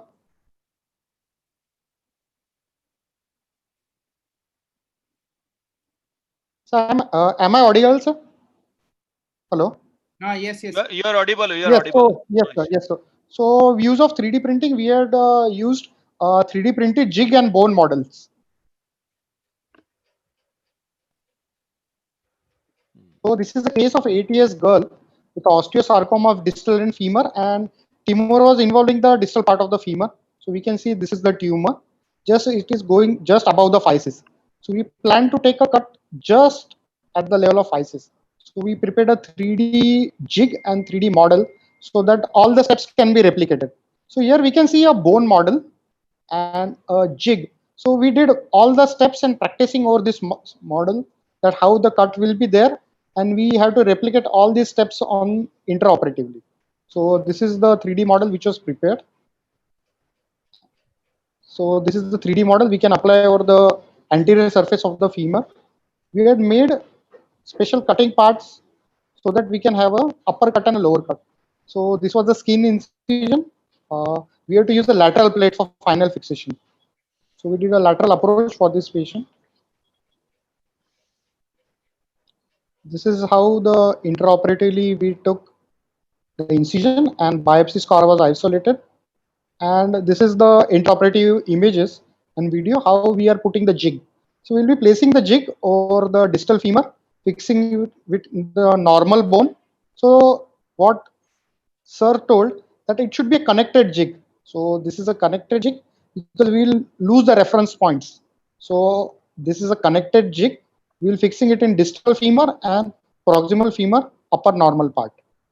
So we are applying the jig over the bone model.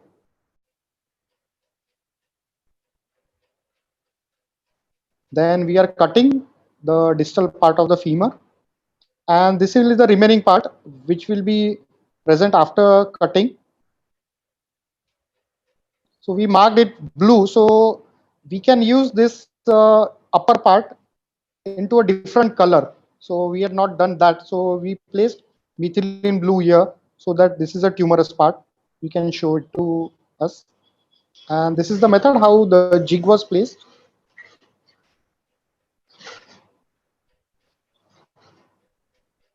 We used K wires here for fixation of the jig. So first proximal cut was taken. So this is the method while we are fixing the jig into the upper part, and this is placed in the distal part. And we are taking proximal cut. Below we can see a bone spike here, which is protecting the neurovascular bundle.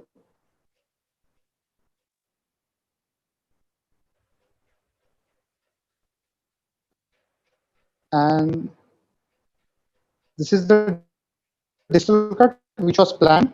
So the limb again turned upside down, and this is the distal cut we are taking.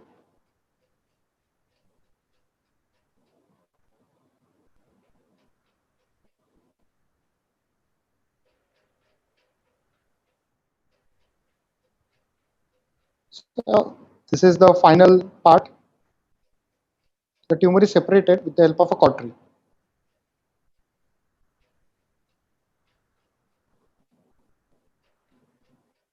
So we can see a neurovascular bundle which is well protected and saved.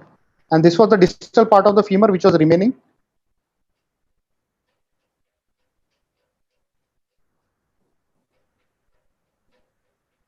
You'll have to go ahead. Yes, sir. Sorry, sir. No, don't click there. Yes. Do you have a separate file of the video where it will be very easy to control? Okay, just started. Okay, now you can go. Yes, sir. So we have come to this step. Yes. So this we want to show. This is the resected specimen, and you can see it's exactly matching what we planned previously. So that is the advantage of 3D printed model and jig, so that the precision is achieved. And again, same steps, we have to remove the soft tissues, make the bone free of the soft tissues. So we are removing soft tissue. So this all exercise can be done at another trolley, which is away from the surgical side. Make multiple holes into the bone so that liquid nitrogen can go away. And we are using a reamer to open the medullary canal. This is the steel container what we used to add the liquid nitrogen, and liquid nitrogen is added in this container.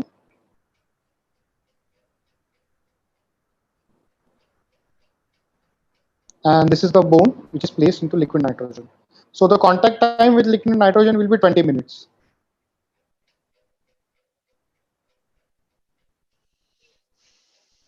So the bone is freezed completely. So this is the freeze thawed bone, and we have to keep it at room temperature for 15 minutes. And normal saline is placed for, yes. So it is coming back to normal. You have to do the thawing process very slowly, otherwise the bone will crack. So this is the resected specimen. We'll be putting back again. This is the bone what sir told. It looks red. Yes. Yeah. So this is the dissected specimen, and we are putting it back again at where the area was defect, and fix it with the help of plates. Who has shooted the video? It is very good shooting. So our OT people always helps us, sir. So, okay. So this is the distal fixation. We placed 2 screws for distal fixation. So these were two canularless screws which were placed, and this one union is achieved, distal osteotomy. And then we had placed an anterior plate and a lateral plate. So anterior derotation plate was placed to achieve good compression. And here we could have planned a bigger long plate. So a customized plate would have been more helpful. But for this place, we have used only in between area will remain a stress. Yes, so it would have been better if you would have used a single plate from up to down here. So that would have been better. So again, we are learning from our experiences. Because you have to span the whole of the femur, sir. So we have to go from year to year with a single plate. What Maini sir told that it should be in a single plate. That would have been a better idea. And I would like to share our second case, which is use of 3D model for pelvis. Yes. So how do you control that millimeters, few millimeters on the distal attachment of the jig? When you have the jig, you see, but like they were saying navigation, we don't have that, of course. So how do you control we don't it? have navigation. So we Siam? don't have navigation. So we use Siam for this case. So it was a double check. So they use a jig and Siam, because until we have navigation, we can't have. So we are planning to use a portable navigation if possible for our next case. Portable navigation simple machine is there. So we think that that can be used for next cases if possible. So we'll try it for our benign cases. It's costing around 40,000 rupees portable navigation. Simple machine is there. So we are thinking of using that for our next case if possible. This is our second case. We are used a pelvis model and again a jig which is used. So this was a separate jig in this part and this part. So you can have a cut here.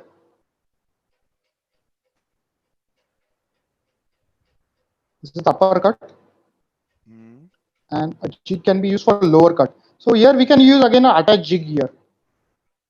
So these are the intraoperative planning we can do before surgery. So what are the resected areas? So this is how the jig can be placed. You can have cut here. Okay. This is the final specimen. So this is the acetabulum area. So it looks nearly same. So we can have our check from our side that we can get a CT scan or MRI of this specimen post-operatively and match with what was planned. So that can be done in future. Get the CT scan and MRI of this specimen and match with what was planned. So we can check the accuracy of the bone models and what cutting was planned. So that was the presentation from my side. So I think it is over. Yes, sir, all presentations are over and we are on time, sir. So okay, so there are we can have questions from all our one faculty. question from two questions from the audience. For Dr. Lalit, please can you make your camera on, Lalit? Is it essential for a surgeon to control the design? Does it make more sense for a surgeon to do the 3D designing in a house and outsource only the printing part? Yeah, that is what most of us are doing. We do our image processing ourselves, meaning that the CT scan or the MRI, we take the DICOM images and whatever software we have learned, we play around on that. And then once we are satisfied, in fact, I have my own printer. I print my own plastic model. Once I am satisfied with that, I give it to the manufacturer. If I am not satisfied, I redo the things, again do a prototype printing in my own printer, and then when I'm satisfied, then I give it for manufacturing. So now the follow-up question is, how much time does it take for you to play with these all softwares? Oh, if you how are much time you have to dedicate? Yeah. If you are fond of watching cricket, IPL is a luxury, even if it goes till 2 o'clock in the night. So now this is not my job; it is my hobby. So time is there is no dimension to time. Okay. No, the faculty. Somebody is asking a follow-up question Okay, on that. I'll answer that. The journey fits very well into it. The surgeon, the friend from Nepal, had presented the journey. So initially, the journey is tiring, long, but as you grow in experience, it will come down. So classically, if you have to design a jig, you will have to spend at least 3 hours. Yes, that was the question they were asking. And another question somebody asked, that you talk about navigation, you talk about jig, you talk about everything. Everything is macro. Which is more important, macro or microscopic, for this fight Tu- with the cancer? Tumor surgeons are very, very apprehensive of recurrence and metastasis. So they will always err towards normal tissue, and they would always take a normal cuff, and if they have to err, they will err millimeters away from it, not into it. So we are paranoid about recurrences and metastasis. So we are actually working in macro, but on a positive side. That means we are taking out more normal tissue. Okay. The next question is, they So ask is, Mayur is having a anything, question for Maini, sir. about anything you talk about some satellite lesions nearby, and that may get not picked up in that resection. Possibilities there? Oh, that is one of the principles of oncology. You would like to do a screening MR of the whole segment of the bone, Yes, and absolutely right. your staging imaging, whether it is a bone scan or a PET, will pick up any other lesions in any other bone. Okay. So Mayur is having a question for Maini, sir. Yeah. Mayur is having a question. Yes, So you Mayur. had shown that scapula case. So recently we have done one scapula chondrosarcoma ECRT. So the thing which I was in trouble, or we have not joined, is the AC joint. We have not reconstructed. It was not possible. It was not sitting well. Like glenoid is seated well, but AC joint was not sitting well. So any tips or any take on AC joint reconstruction or something? If your coracoid was not destroyed by the lesion, or your bone was not destroyed, there should be some rotational alignment issue, which was not allowing the AC joint to fall back. So what sequence did you start with? Fixing the glenohumeral joint first? Yeah, started with the glenohumeral, then went down, and then again AC joint. Lastly, I showed last that AC joint is not proper. So, like normal orthopedic principles, when we have, say, a trimalleolar fracture, get all the provisional reductions done, get them fixed with cross K wires, and then do the final stabilization. So, similarly, if maybe you would have done all three and stabilized it and then reconstructed, there would have been some rotational issue which would have come in. Yes, sir. Oh, Thank you, sir. Thank you, sir. Thank you, sir. Dr. Abhijeet, I'll ask Yes. something. Yes. You have been using this autografts, treated autografts, with liquid nitrogen or extracorporeal radiotherapy.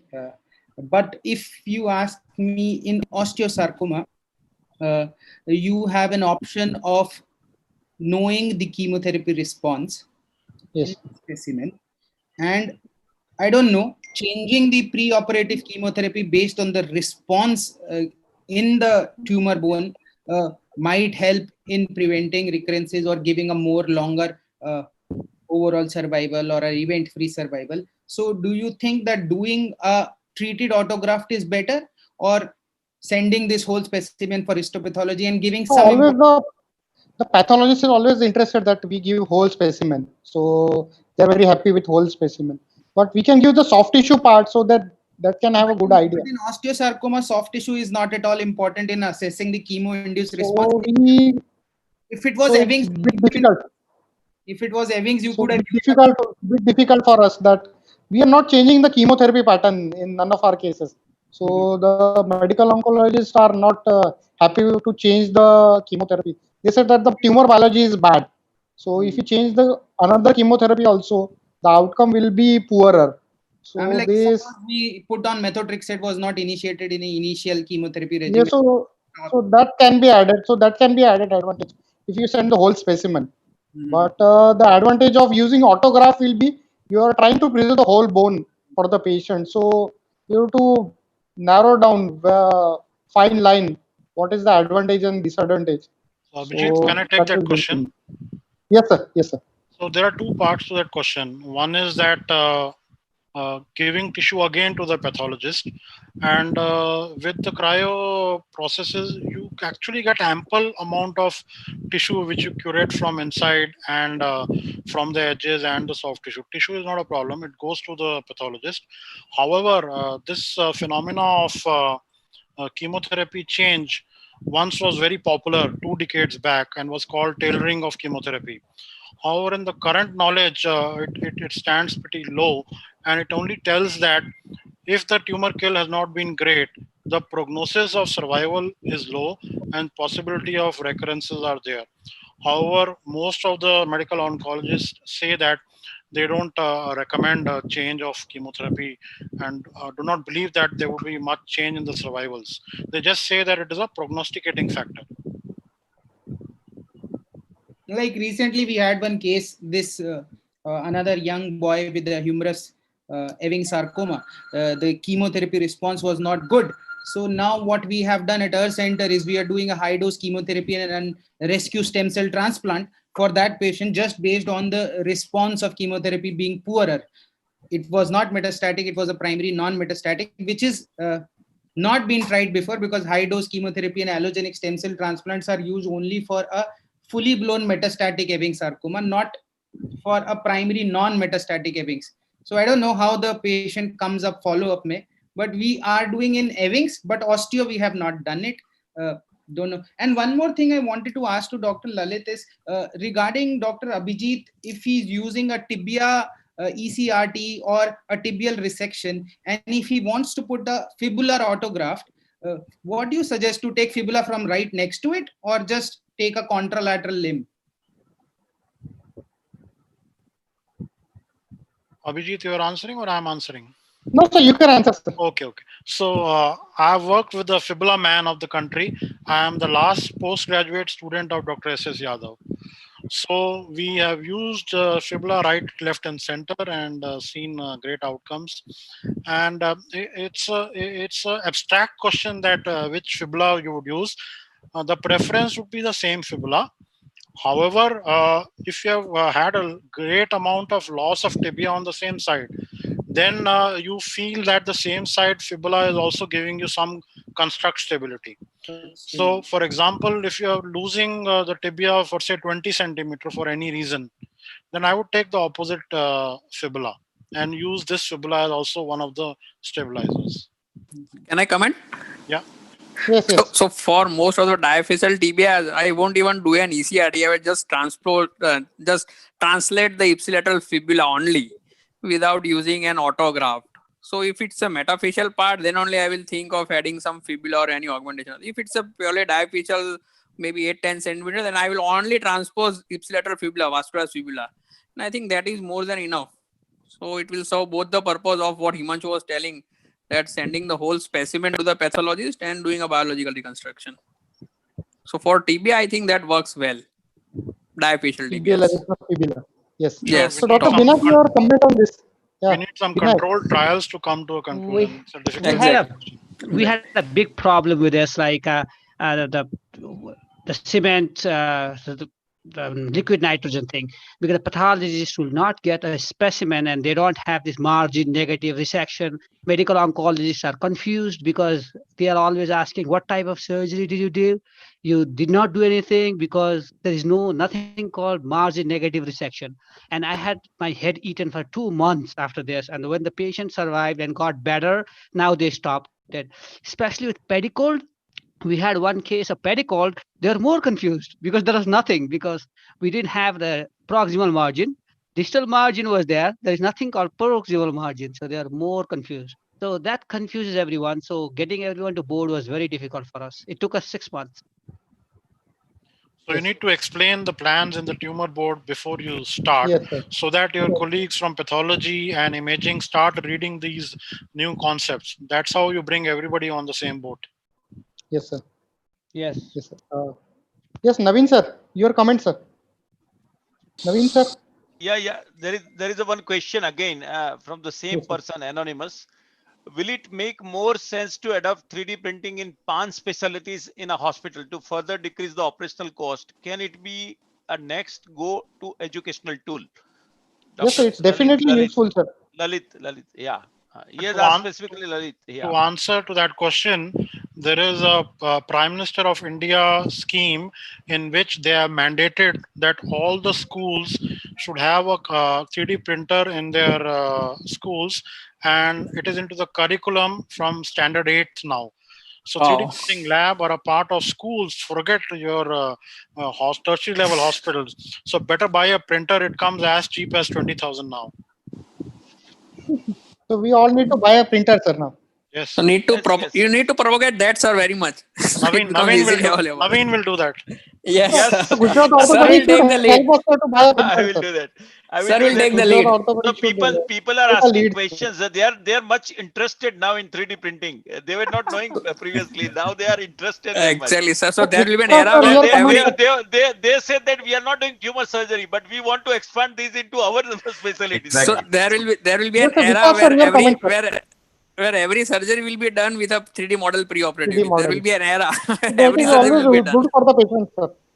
Yeah. Yes, Vikas, So, sir, your comment, sir. Dr. Abhijeet and Dr. Lalit, I also want to know as to in the future, if there's a bone gap, are you thinking in terms of a scaffold which is 3D constructed, So you can have a metallic scaffold which is possible.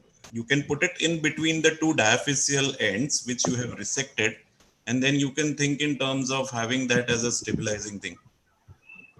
Yeah, that's already happening around the world.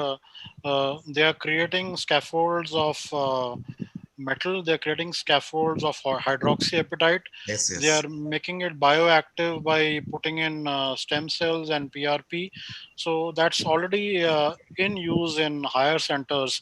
And depending upon the size of the scaffolds, you move either towards metallic or hydroxyapatite, because larger scaffolds would be more metallic. So like the spine cages, they ultimately fill up the scaffold with bioactive things and things.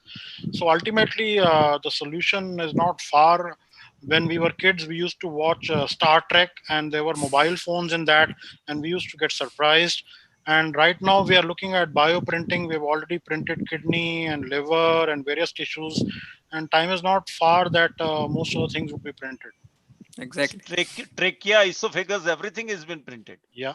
So Yes, all can be printed. tissue printing can be done with the bone also, I think, as is suggested. Yes. So muscle will be great achievement. Bone we are able to do something, but muscle will be the ultimate to achieve. So vessel we can reconstruct, nerve we can reconstruct, bone we can reconstruct. Muscle is still a question mark. So it will be great that someone thinks of printing a muscle. So that will be of great help. खुदा बनने की तरफ जा रहे हैं.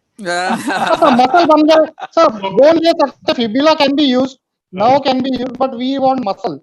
So Let me muscle tell is you someone. that your thinking is very closed door. People are into in vivo printing, meaning that the printing Yes, will sir. happen inside the body of the patient, and it will be guided by tools which are outside the body of the patient. So it is the limit of imagination. Things are already on the road. Yeah. Yes, sir. So that Yes, is sir. Thanks, sir. just like a Star Trek story. Then it will become So reality. most of the organs which have been printed are an amazing utility. They have taken away in vivo trials. So if you need to evaluate a drug and its effect on kidney, so they are doing the experiments in the lab, which are actually in vivo lab, because it's a 3D printed kidney and it's a live kidney. In California, they have done that. It's into bionics, basically, and they have really made a beautiful 3D printed kidney, which would be now helping us to solve the problem of kidney transplant.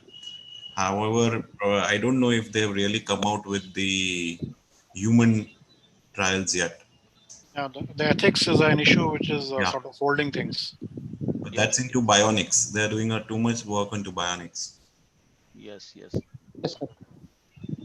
Fantastic, huh? It was a great Yes, sir. experience. Thank you, Navin, sir. It was You people great have help. explored. You people have explored like anything. Yes. Lalit, do you want to conclude? Lalit and Abhijeet, you can conclude. Yes, Then we can Lalit sir, stop. comment, sir. Yes, sir, Lalit can comment. I'll just extend my gratitude and thanks to our friends and brothers from Nepal and all the other faculty you have given the time, and let Abhijeet, the young dynamic oncosurgeon, to conclude. Yeah. Thank you, sir.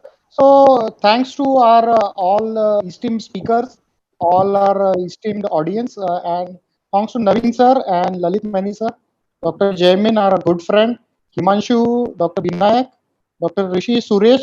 It was Suresh's idea, which he told that can we do something. So it was his idea that can we do a CME on 3D printing. So it was great help from Suresh, Mayur, and thank you, sir, giving a platform from Gujarat Orthopaedic Association, though that we can use this platform to tell all our friends and orthopedic surgeons that these things are possible in India, that 3D printing can be used, and it will be great help for our patients. Ultimate aim is that, so that we can help our patients. Thank you, sir. Yes, thanks, Navin, sir. Thank you, sir. Thank you, sir. I'm just